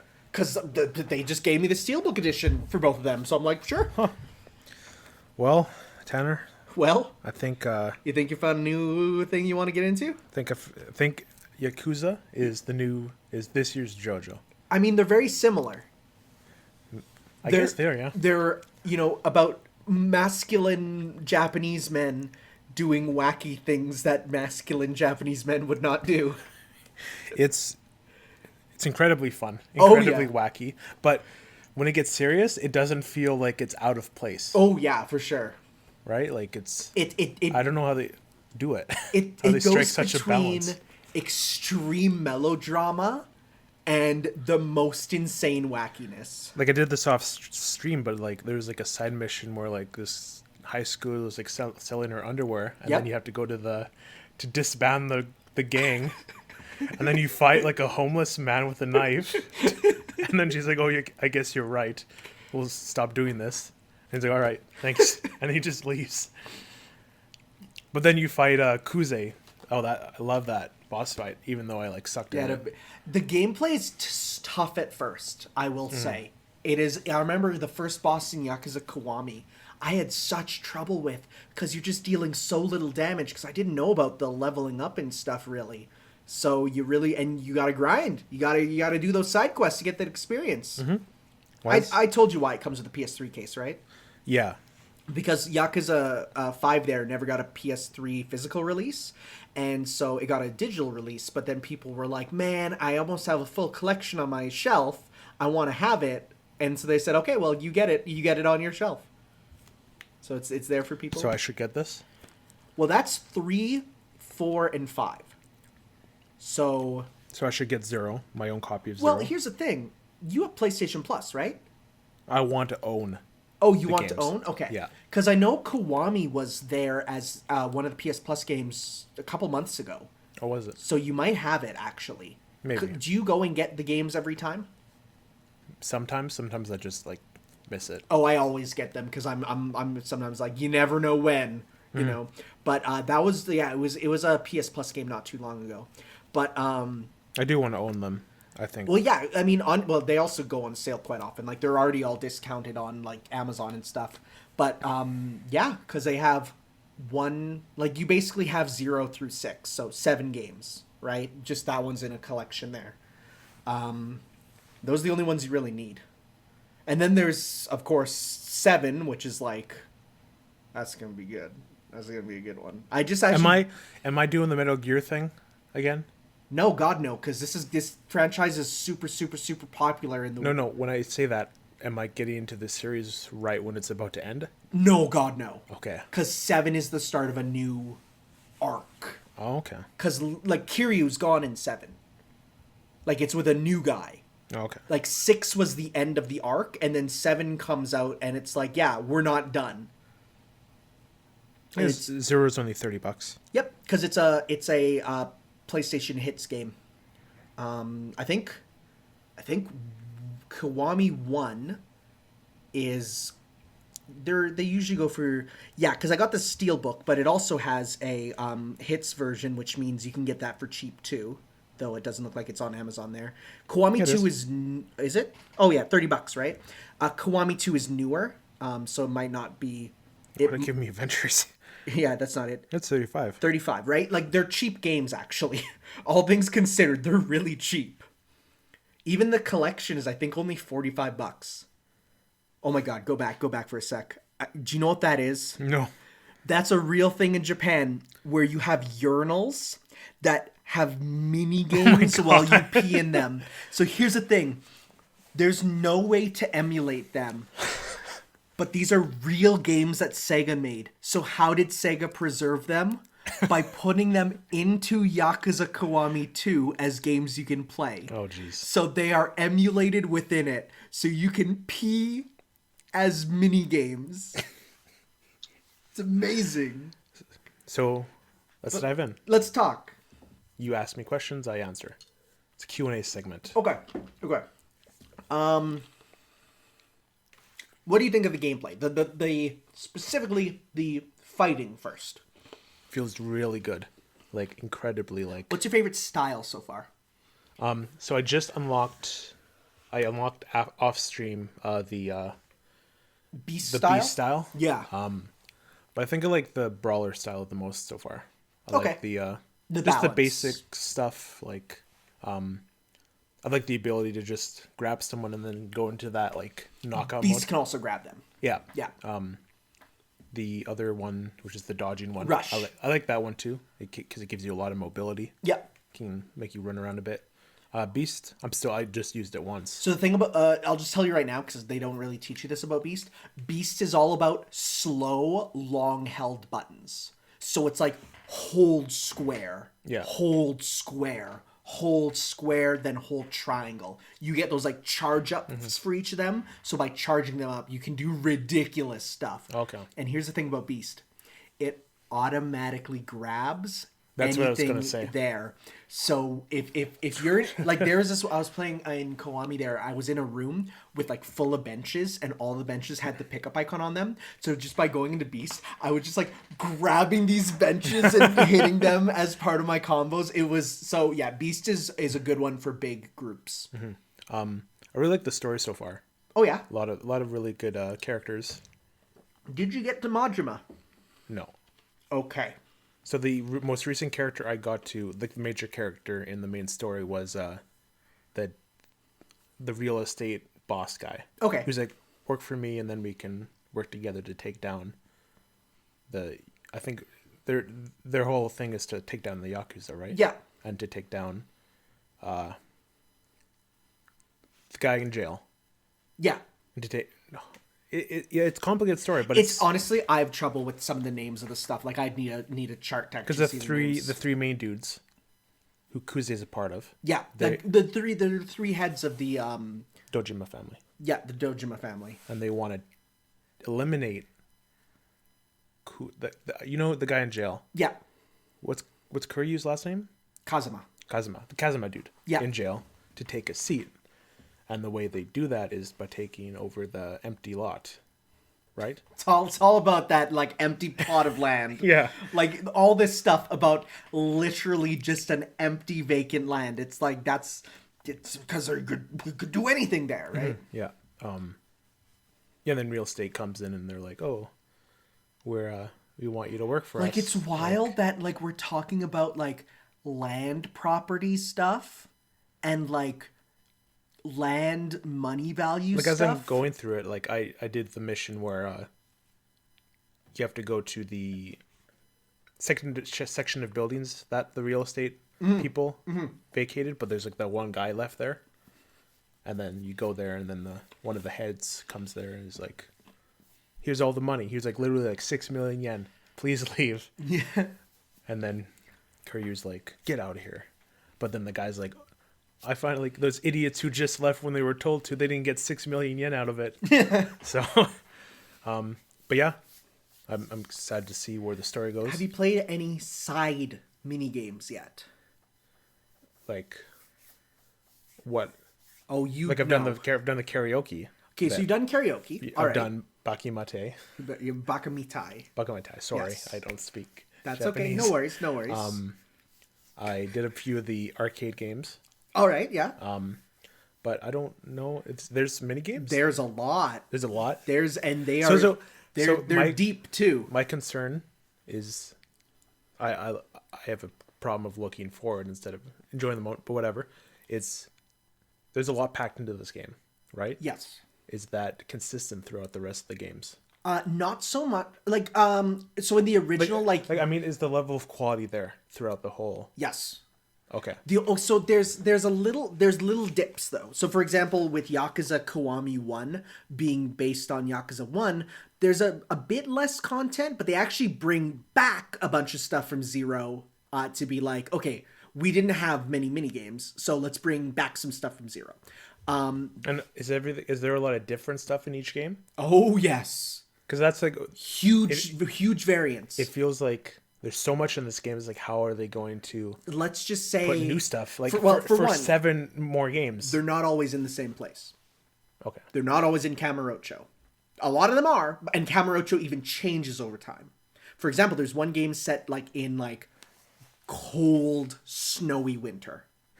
There's one where you're in a summer beach village. And there's like different stories in each game? Oh yeah. Like completely different? Well, I mean, it's not completely different, but like, is there any retreaded plot lines or character motivations type thing? So, well, you're not asking. Is it fun? Is it fun the whole way through? Absolutely, that's what I've heard from people. Like this fun that I'm enjoying it right now.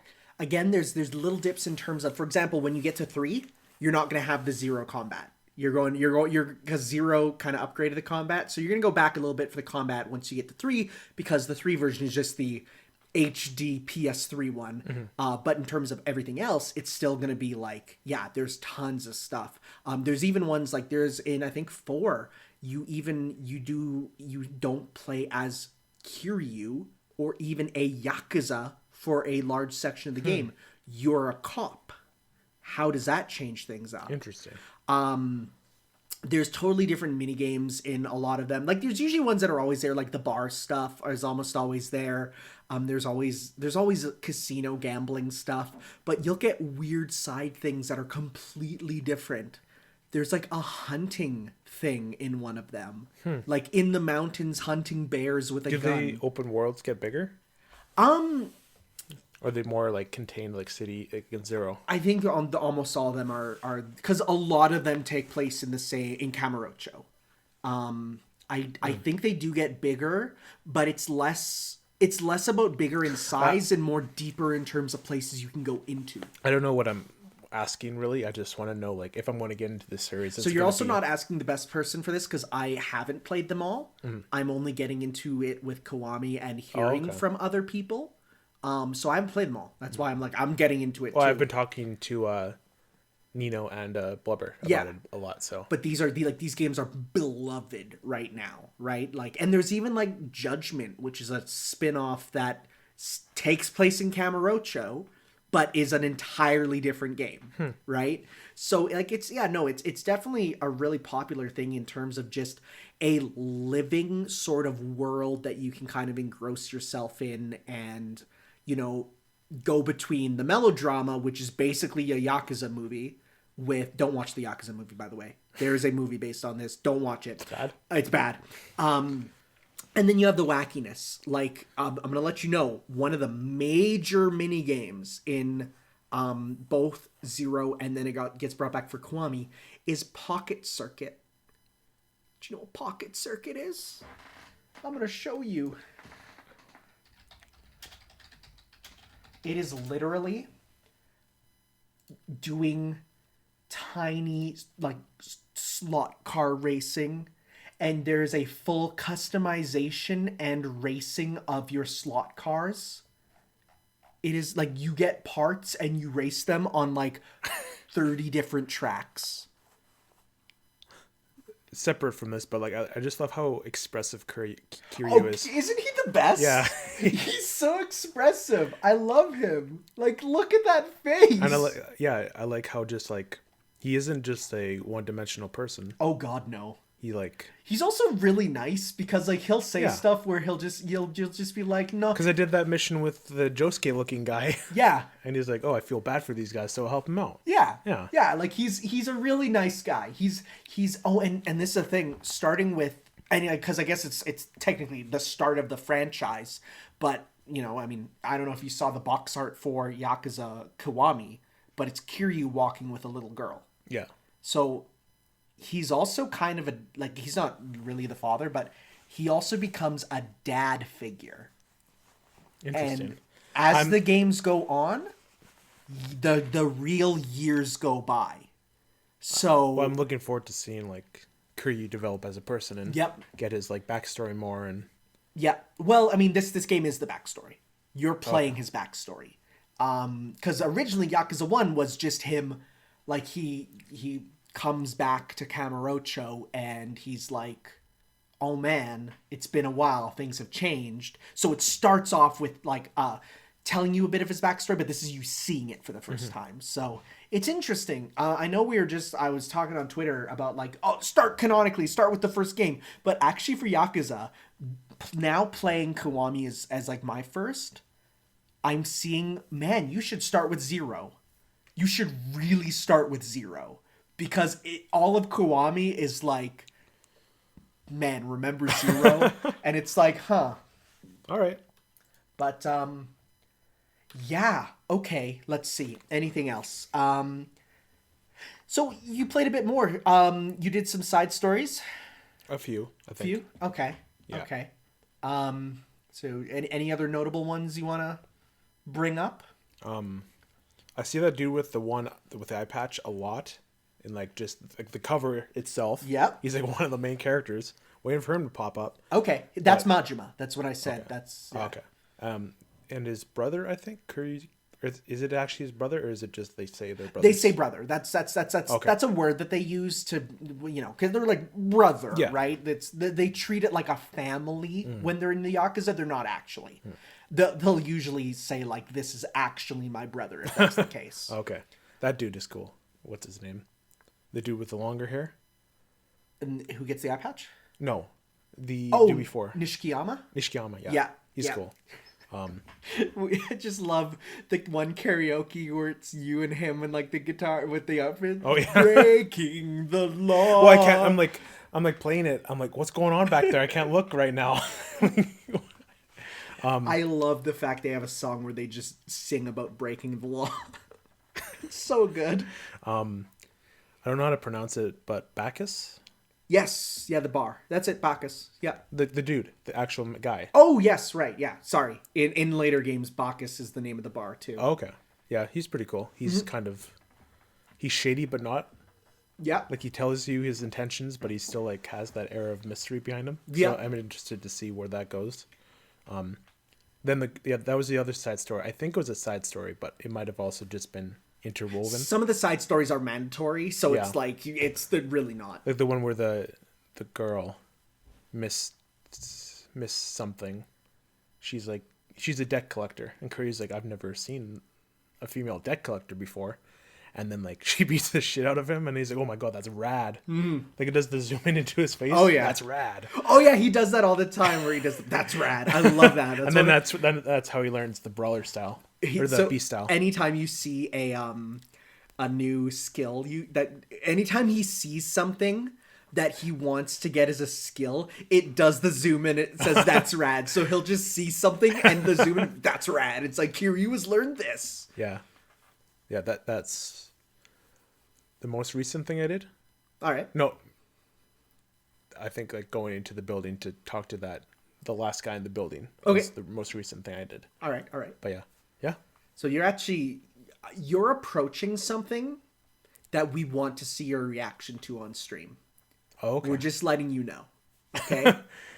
Well, Nino was even telling me like, I want you to get to this point. Really badly. Nino and I want to see your reaction to this thing. So should I stream it next time I play it? I would say so. Okay. Well, I'm happy you enjoyed it. Yeah. That is definitely something that, I think the moment where I'm like, yeah, I dig this a lot was in the bathroom. I was gonna say it's usually the bathroom. Yeah. That's the moment when people go, "This is rad." Yeah. Where it's like you're slamming their heads into the urinals, and the guy who just won't die, he's just coming at you. Like that's. I remember when I was streaming, I was like, "Is that him again?" Yeah, he comes out with a knife, and it's like, "Oh, it's so fun." And then you finally get to Koozai, which is like he's. I'm looking forward to learning more about him. Yeah. Like, he seems like such a cool character. Like, all those three guys. Well, and here's the thing. Throughout the whole franchise, a lot of the big higher-up people, and even just random people later on, they're all based on real actors who play Yakuza in movies. Oh, that's cool. So, like, you'll see characters and you're like, oh my god, it's literally, like, this character from this movie, pretty much, right? They do that a lot where they'll just bring in actors and stuff. So, and I mean, the reason I'm getting in is because I really want to play 7. Because 7 turning it into now a JRPG. That's interesting. And I know nothing about that. That's it's so far off in my mind right now. But, like, it's literally, you have a party. They have jobs that are their, That's like, weird. they're... Why are they, like, switching it up so much? Well, it's because it's with a new character and everything.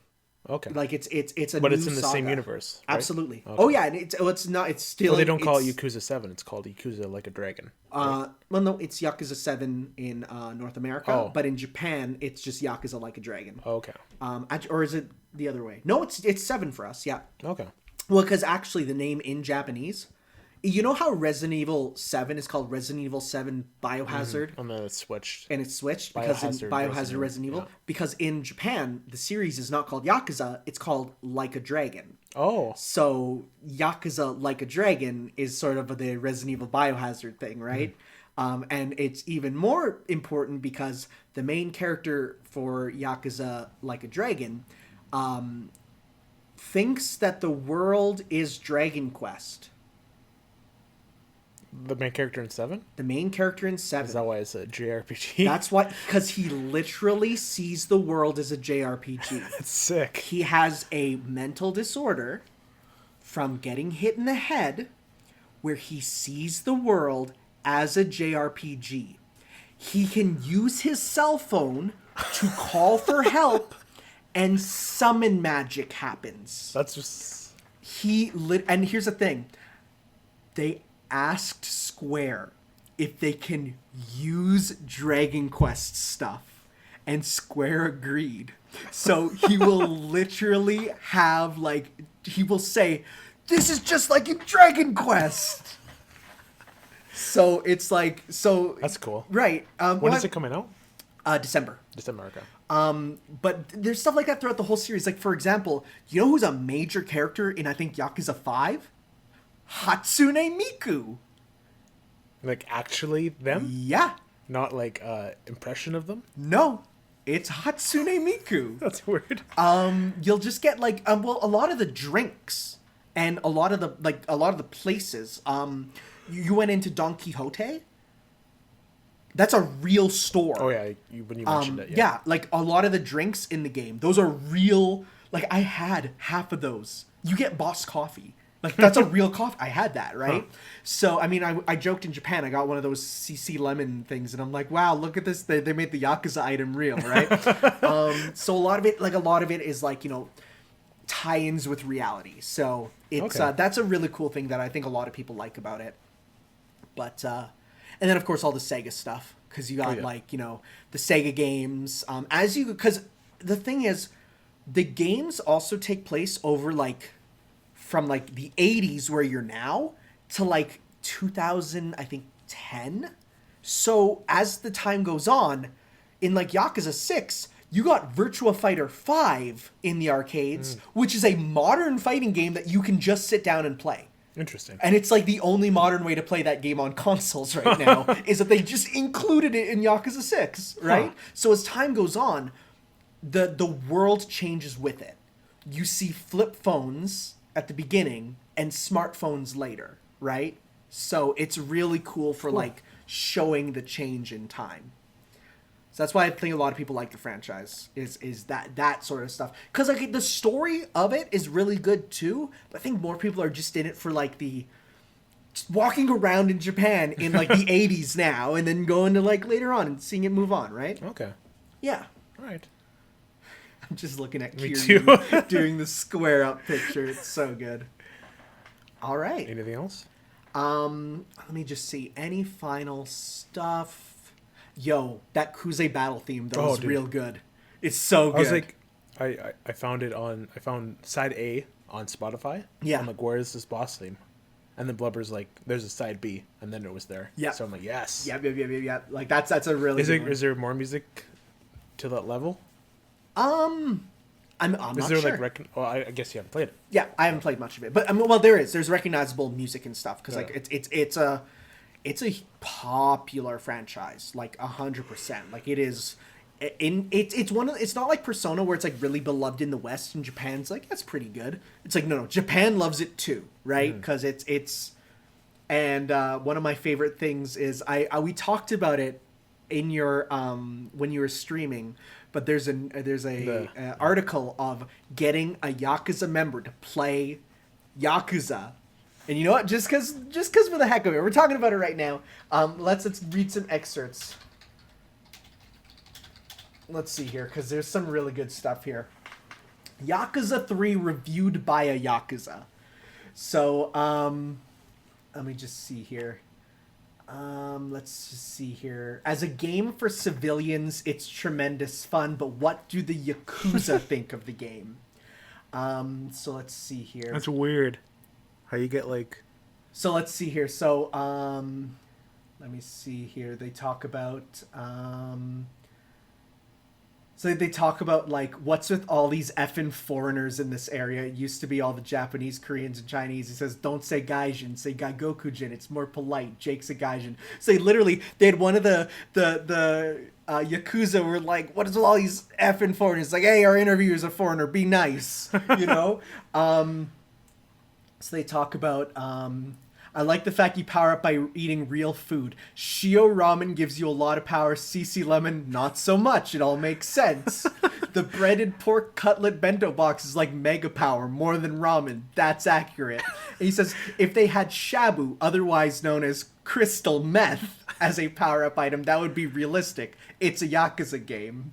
Can you smoke in this game? I forget. That should be a power-up. And he says cigarettes and crystal meth should be in every Yakuza game. They talk about the direction of the Yakuza. Oh, this is the good one. It says, Kiryu is the way Yakuza used to be. We kept the streets clean. People liked us. We didn't bother ordinary citizens. We respected our bosses. Now, guys like that only exist in video games. He says, I don't know any ex-Yakuza running orphanages, because he runs an orphanage later. And he says, there was one a few years ago, a good guy. He says, you sure it wasn't just a tax shelter? He says, sure, it was a tax shelter, but he ran it like a legitimate thing, you know? So, you know. That's weird. Right? It's weird that these, like, actual legit. Like, and yeah, they literally talk about, you know, his allowed fashion. To talk about this stuff, like. Well, yeah, that's why they don't say his full names here. They just say, like, you know, they talk a bit about it. They talk. Nobody ever dies. It's unrealistic. Yeah. No, so that's the thing. They literally say, like, Kiryu has never killed a person between Yakuza 1 to 6, but some of that stuff you do is like, no, he's killed slamming people. them in the head. Like. There's actually one infamous part in 1 where at one point Kiryu's at a restaurant. What's that? Why is it moving on its own? Oh, just because it's the cable's pulling it. Oh. There's one infamous part in Yakuza 1 where Kiryu's at a restaurant and some Yakuza come in with guns and they try to shoot him. So he grabs a waiter as a human shield and people are like, he killed him! And they're like, no, he never killed him. He's fine. But he's like, he grabbed him as a human shield. It's so funny. Oh, it's so good. They talk about the CIA. You know, it's great. That's one of my favorite articles. Give it a read after. It's so good. But okay, I'm glad you enjoyed that. Oh yeah. So you're gonna play through some more. Oh yeah. Oh yeah. Do you know if they're like available at local game?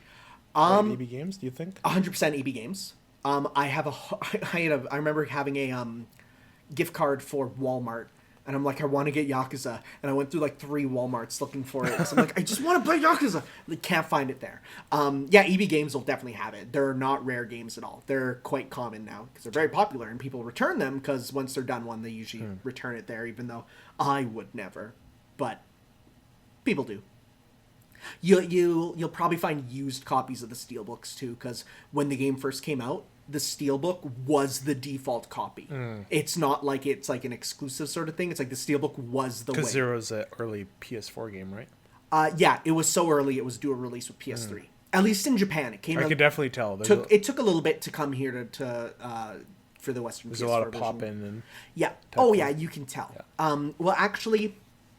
So 1 and 2 on the PS2 shared an engine.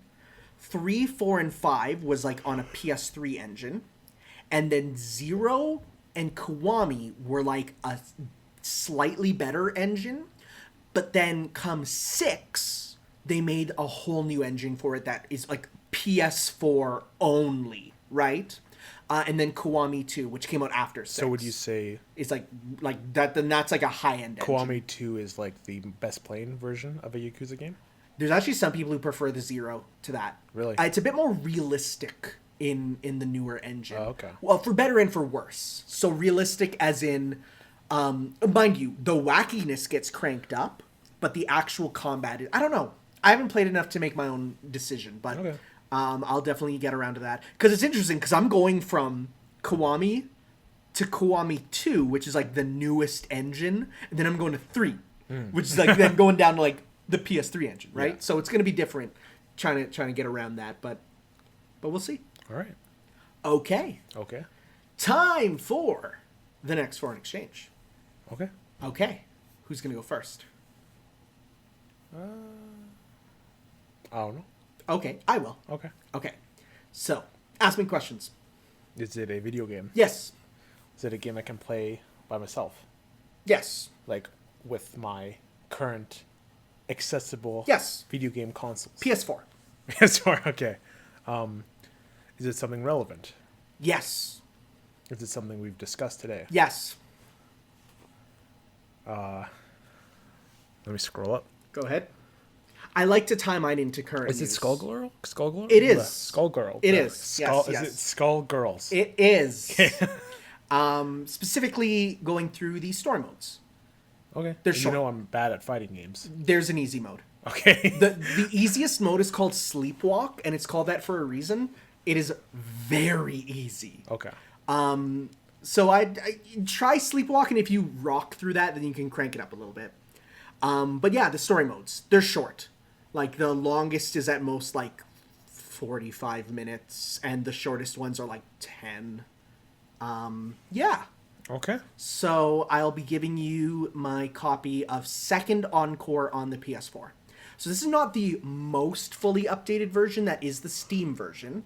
However, it's the one that has, like, kind of everything already included. You don't have to worry too much about stuff.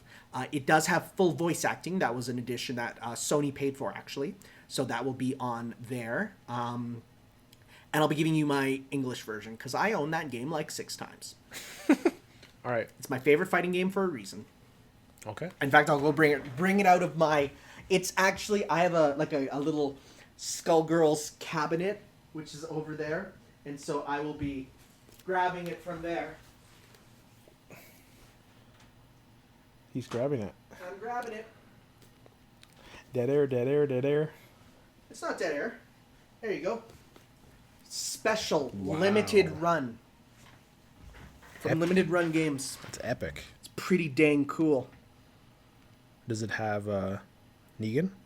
It does not have Negan. However, it has a lot of really good references in the alt colors. So, like, I definitely want to see you go through and just go through all the colors and go like, oh my god, that's so cool. Is it JoJo stuff in here? There's absolutely a bunch of JoJo stuff. Okay. Actually, there's a really good Jotaro skin, which is actually, like, super locked, though, in the game. Which sucks, because it's like, you can't get it very easily. But there's a lot of... This game is very referencey. There's, like, every single battle quote is a reference to something. So you'll get a good couple things. All right. You won't see it because it's really rare, but there is a... Just type in something in. There is a very low chance that when you do a specific super, you get a road roller, that this happens. It's like 1%. That's cool. Like, he literally does the muda muda muda muda with the time stop. Like, that's how referencey it is. Cool. Right? So, yeah, the story modes. All right. And since it's on PS4, you can stream it if you want. I'm sure our Discord members who literally love this franchise will love to see your reactions. Okay. Yeah. I'm sure a lot of people who are listening to this right now are like, oh my god. Yeah. They're probably like messaging me right now. Well, like in the future. In the future, yes. Yes. Yes, for sure. All right. So you're difficult. Am I? Yeah. You're really difficult to like pick nowadays. I don't know. Because I'm running. Because you have a literal cornucopia. I do. Of games. I have a lot of them. I have like a few shelves. So you've kind of burned through everything. Yeah, but I can always, if you ever need me to buy something, I always can. Okay. Well, I have a movie this time. Okay. And that's also difficult because it's like, have you seen this movie already yet? But I don't know. But I can't ask you directly or that'll spoil it, you know? Okay. If it's new, the answer is probably no.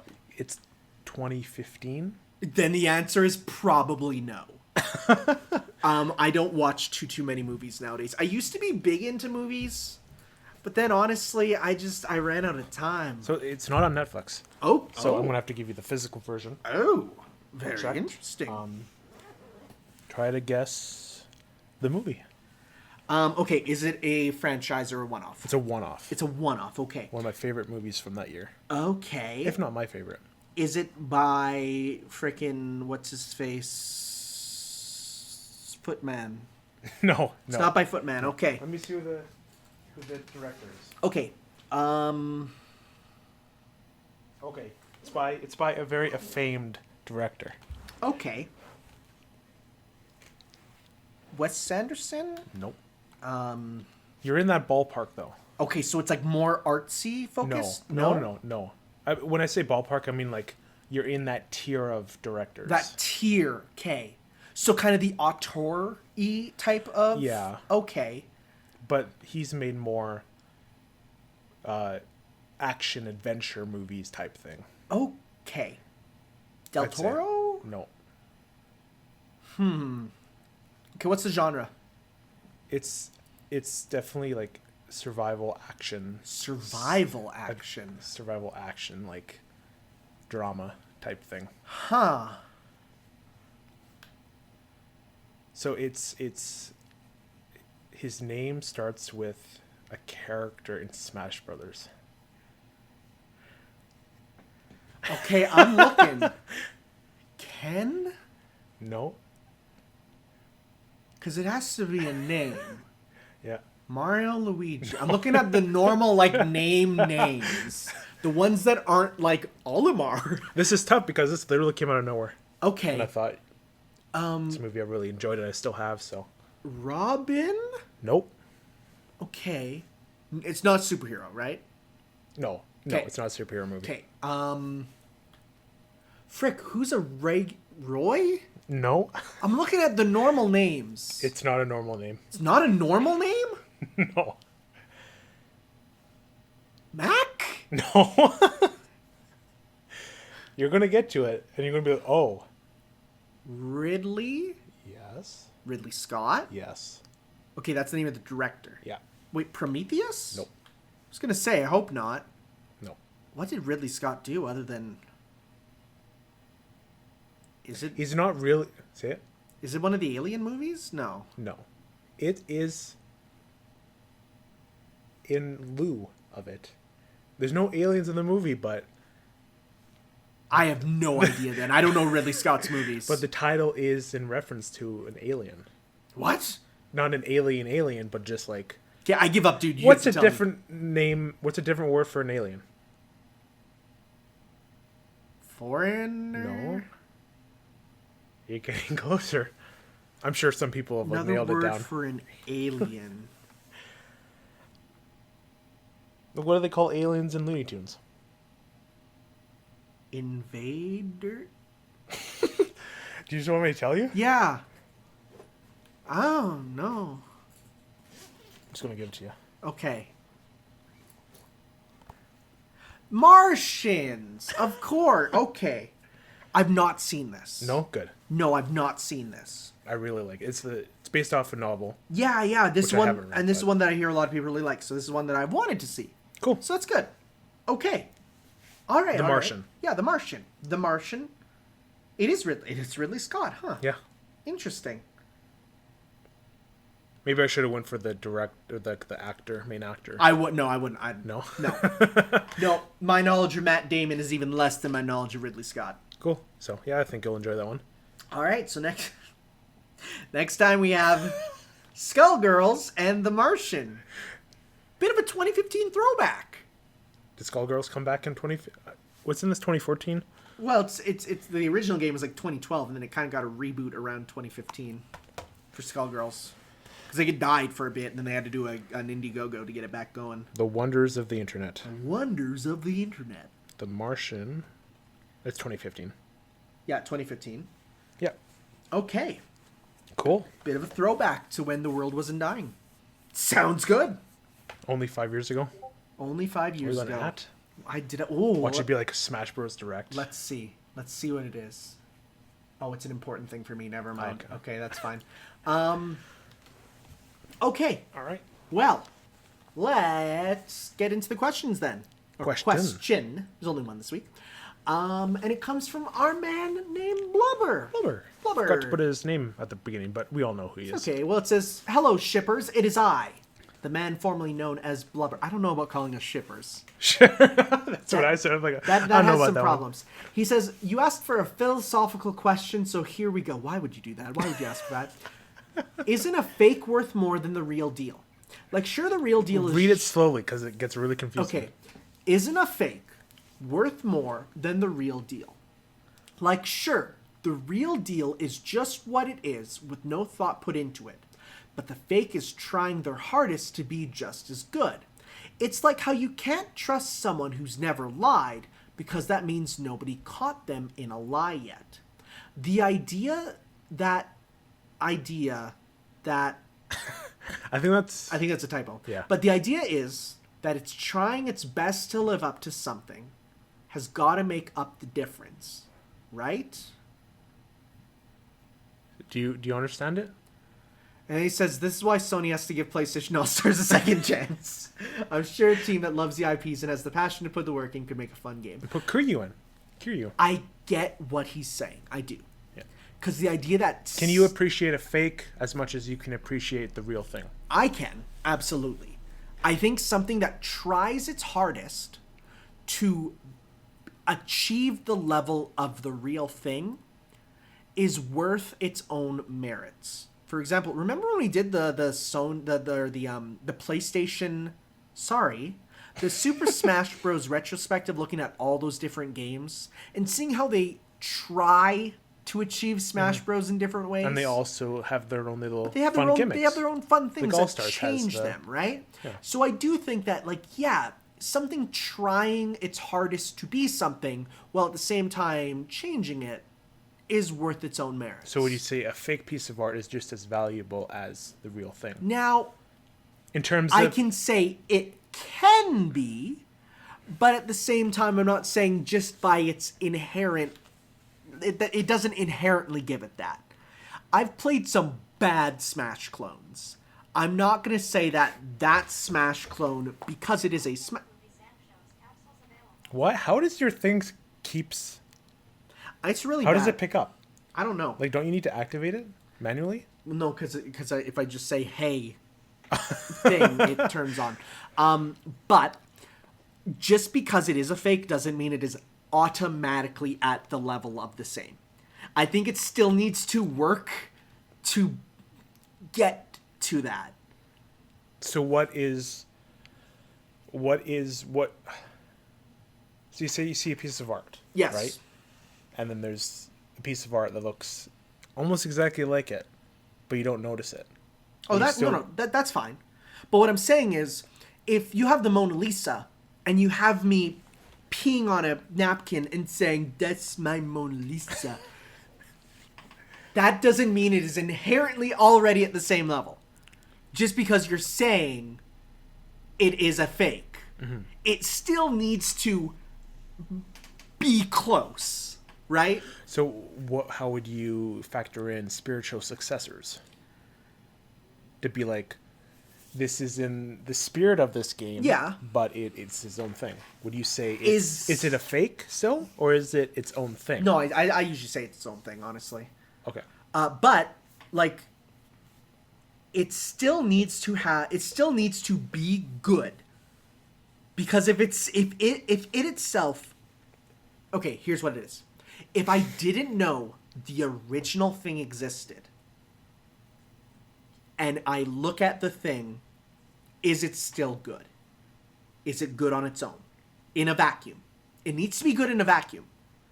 If it's good in a vacuum, but it's also ripping off something else, it's still good. It's still good. A ripoff of something good that's good is still good. Yeah. Right? But just because it is a ripoff of something good doesn't mean it's already good. It needs itself to be good. Okay. So, would you say... What about things that exceed the original product? Well, then they're better. Do those become the real thing and the original thing becomes the ripoff?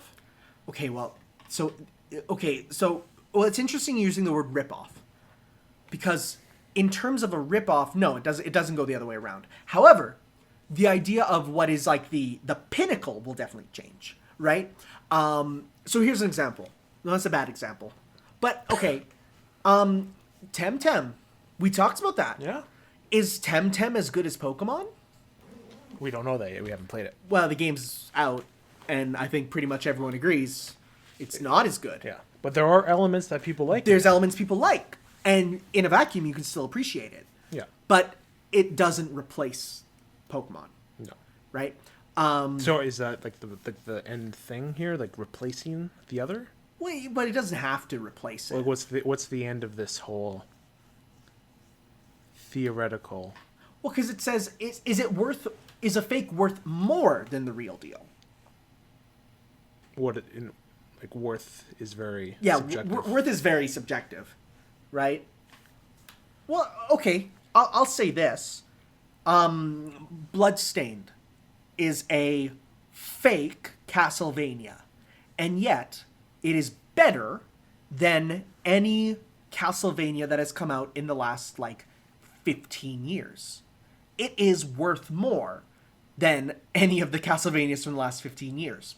However, that's because it is, in a vacuum, still inherent. It is a better product. I think at the end of the day, it just comes down to what is the better product. It doesn't matter if you are fake or real. The better product is the better product. So if you had a piece of art, say these fate sketches. Yes. If you knew, you were aware they were forged and they're not the real thing. I've actually thought that a couple times. there's been a couple times where I've said, man, what if my fate, sketches I bought, which are supposed to be the real original sketches that they used in, or even those JoJo. My JoJo cells there. What if they're not real? If you knew they were fake, would you still have them proudly hanging? I would still proudly hang them, but I don't know if I would say they would be worth more. No. Both in terms of money, they definitely not be worth more. But there's worth is the next step here. It's what's because there's worth to a person, and then there's financial worth. Yeah. For example, well, I'll give you an example. My Toon Link Nendoroid is bootleg. It It is a bootleg. I bought it from eBay. I was like, oh man, it's on sale. Awesome. Then I bought it. I'm like, oh god, this is super bootleg. I can tell. To me, that one is worth less. Because, for one, his parts physically are too sharp. They actually hurt. That sucks. Two, his accessories don't fit properly. So, because of that, it's like, I'd say, yeah, he's definitely not worth as much. So, like, that, I was like, man, that kind of sucks. But to you. But to me. Do you like the product? I like it enough to still keep it out. Right? To me, I have the worth where it's like, I still keep it out. And to someone else, because Nendoroids are freaking expensive, they're like, I don't care if it's bootleg. They're like, I don't care. I guess is it more of a thing I've been thinking about lately is me working in a liquor store. Like, why is, say, this bottle $600? Yeah. When a $10 bottle of wine can do the exact same thing to you. Yeah. So. Yeah. Well, I mean, here's a good example. Just anime figures. As an example, like, they're expensive. They can be really expensive. And all my anime figures I haven't bought. It's all from you. Yeah, it's true. But at the same time, you can go onto eBay or AliExpress and you can get bootlegs made with the same mold, meaning it's literally just they poured it themselves instead of the factory in Japan, which can look close. Some of them are bad. But if you get one that looks close, is it worth less because it's a bootleg? I mean, for one, it's worth less because you pay a lot less. You can get super cheap knockoff anime figures. So if you want to have a huge anime girl, you can get that for like ridiculously cheap from China, or you could get it expensively from Japan. So in that case, it's like, depending on the person, are you okay with it being a bootleg?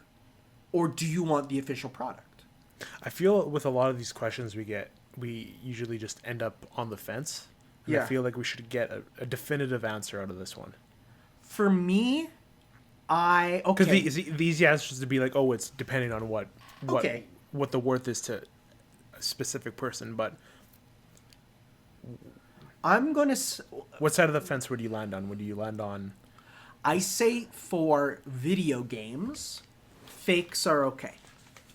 But for real products, I want what do you mean? The real. Oh, okay. Like for something physical, right? Because a game still has value in its fakeness. Because with even like those like third-party GameCube controllers, I feel a lot less worth out of them because they're not... You don't feel the clackiness of a first-party one, right? That's true. And that makes it... makes me feel and yet, you know what I mean. At the same time, I think this one has its own special merits that make it better than the original, such as two ZR buttons, the L3 and R3, turbo mode and stuff, and the fact it's USB means it can plug into anything, right? So for me, it's like, even though it's a fake for a video game, it still has the value of being different in a certain way.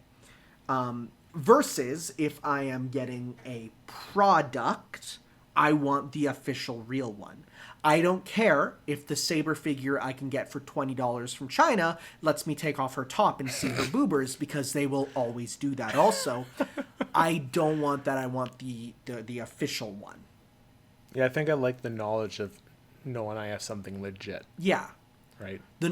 Having something legit. I'd rather have that than seeing something that I didn't not earn, but I didn't put in an effort to actually go for the legitimate thing. Yeah. So. And I feel like also the fact that I'm in a position where I have money. So for me, it's like, why, if there's a kid who can only get the bootleg, why would I encroach on what he can get? Mm-hmm. For me, I can afford those expensive things that fund my, the things I like, right? I like my anime. I like my Fate, right? I can fund those because I have the money. Well, that's what I give back what I enjoy. That's why I happily give over $80 for those JoJo Blu-rays. Yeah. Since I love the product. I want to support it. I happily gave over all those Blu-rays that I grabbed in the anime convention. I own them all now. Oh, God. You keep bringing that up like almost every podcast. I know. Yeah, that Golden Wind part the dub Blu-ray coming out on the 1st of next month. Yeah. Still isn't on Amazon. I'd go on to Right Stuff and just order it there. They do good shipping. Okay. It's fast. They do fast shipping. All right. Okay. So, I feel like we went into this philosophical question. This is what I wanted. Okay. That's why I asked philosophical questions, because it's more like, what's your favorite rock in a video game? Like, I don't know. Man, I'm pretty much into consolidated gypsum myself. I feel like the fracture of it on the Mohs scale's pretty legit. Yeah. Yeah. The minerals. Man, when I was in school and we're learning about the properties of rocks, and we learned that one of them is called cleavage, and the whole class was dying laughing. We're like, that means movies! Oh! Stop hitting your desk. No, I will. All right. Well, thank you, Blubber, for that deep question that he finished off with. Square up Kiryu. Is that an official art? No, I don't know. It looks like it. I feel like it's no, I think that's fan art. Because that is... It looks too real. It looks too good. Yeah. It looks real good. Blubber, you're going to have to tell us where you got this. Yeah, it's real good. Okay. All right. Well, let's discuss what we're doing next week then. Wait, next time. Next time, sorry. We keep screwing that up. I know. So are you going to keep playing Yakuza?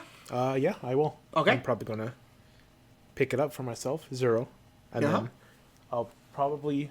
I think there's a version of this without the PS3. I don't know. That was the only version at EB Games. Because Amazon... That was just the only version I was able to find. Yakuza... Because I just walked into EB Games like, yo, give me that Yakuza collection. And the guy there was like, oh, great choice.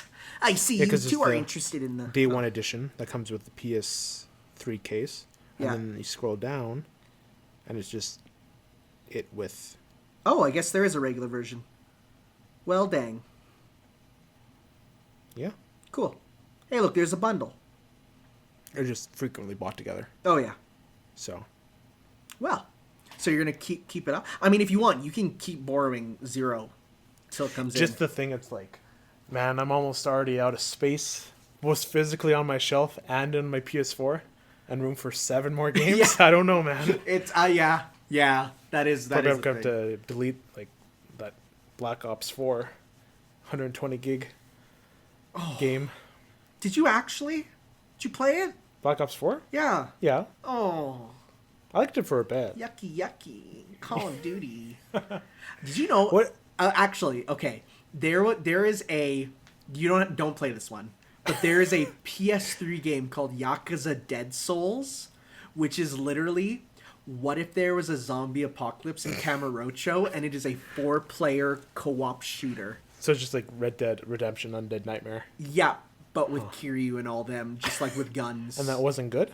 It wasn't very good.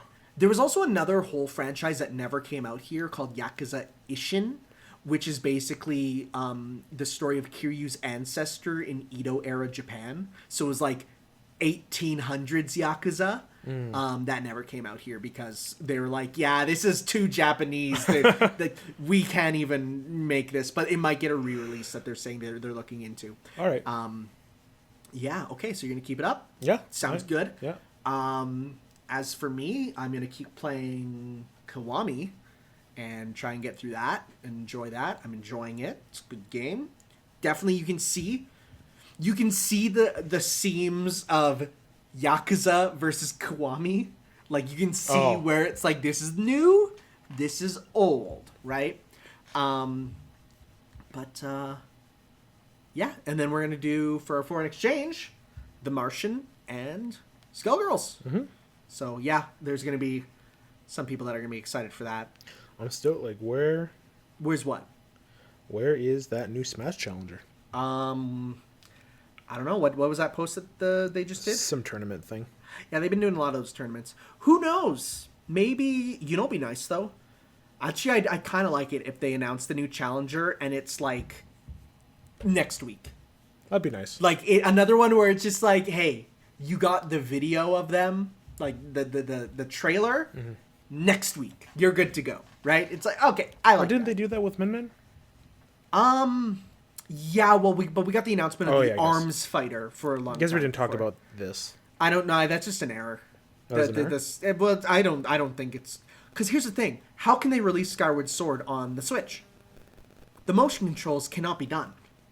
They could... It's Nintendo. They can fix. They can do some stuff. I don't know. Plus, I don't know if you played any Switch games with motion controls. It's not as good as the Wii. The bowling in Clubhouse games. Pretty bad, right? So, but fishing, it's really good, but you don't have to do as much. Yeah, but imagine that with the controls of Skyward Sword. Yucky, icky, poo poo. Also, Skyward Sword is yucky, icky, poo poo to begin with, but whatever. No, it's not. It's pretty bad. I don't like Skyward Sword. Why? Okay, but if they somehow find a way to fix the gameplay for Skyward Sword, then it's at least a mid Zelda game, mid tier. But I hate the controls so much. I think I focus more on the story in that game than the gameplay. So I like the story, but if the gameplay isn't fun, why bother, right? I never beat it because I got to the end and I'm like, you never beat it? No, I got right to Demise, and I'm like, I'm not having fun. And I really? kept dying to Demise. I'm like, he's not even that. He's like one of the easiest bosses. Dude, I have so much trouble with the motion controls. Whenever it's like, do a diagonal upward slash, it's like, ah, frick, no, I don't care. So. Man, they gotta put the Twilight Princess. Yeah, those ones are good. Can we get those on Switch? Yeah, I don't know what's taking so long. Yeah, so we'll see. One and day. then of course the Mario remasters. Where are those? But we'll get a direct sometime soon. Hopefully. Probably. I follow a guy who like. I just have alerts on for every Nintendo tweet.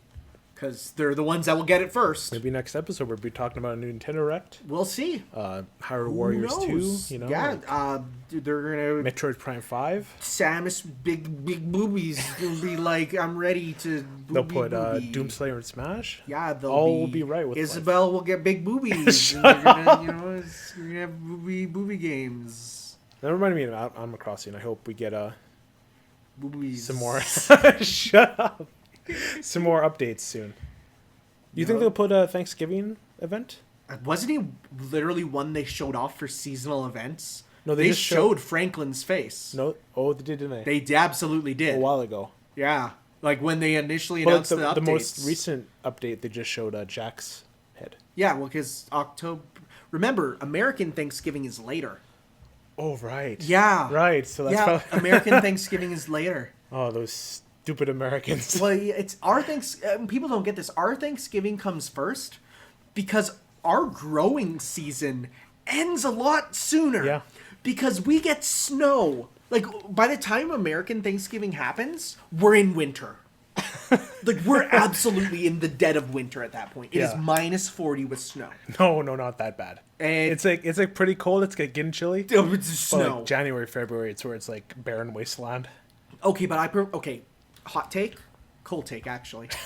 I prefer minus 40 and not snowing to like minus 15 and like gross and wet. I really prefer minus 15. Dude, give me, because I hate being wet, right? Oh yeah, of course. So it's like I can handle dry coldness because you just bundle up and you're fine. You bundle up and you're fine. You're still freezing. I don't care. At least I'm not wet.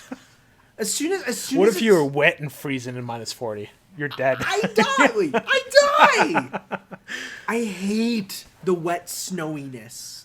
Like, when it gets too cold to snow, I breathe a sigh of relief. When it hits that minus 35 and it can't snow, I'm like, thank God. Now when I go out when I go to shovel the driveway, I don't have to do it again 2 hours later. It's done. It's done and it's done. Right? Back to Halloween. I went to the store, get some groceries. Yeah. I was going to go get that maple coffee cream. It's gone. It's gone? Replaced by pumpkin spice. Gross. It's actually really good. Is it? When I tasted it, I'm like, this gives me a nostalgic, like, do you Halloween like flavor. Starbucks pumpkin spice lattes? I've never had it. Okay, because I hate it. But I like pumpkin as a flavor, though. I'm gonna give it a try. It's more pumpkin. It's not pumpkin spice. It's not like that white girl like pumpkin spice. Okay. It's more like. I'll give it a try. Yeah, give it a try. I'll give it a try. Because I really like it. I don't think it's as good as maple. The maple one's really nice. It's number one on my list. Yeah, which is a shame that it's seasonal. because. Yeah, I was pleasantly surprised to see the pumpkin one. Okay. Okay. Yeah, I've tried them all except for hazelnut because that'll kill me. So, I feel like on the tier list, Irish cream's near the bottom. Because I think I tried Oreo too. Oreo's pretty mid. It's like it's low tier. It's low tier. It's not very good. And French vanilla is still like. That's the go-to. That's the go-to. That's like the Mario of the. There's like the purple one, which is like the kind of off-brandy. Not almond. Again, that'll kill me. There's the other one, toffee. The toffee one. I don't think I've had that one. That one's it's like one step below vanilla, where it's like it's still good, but it's not as good. Okay. Yeah.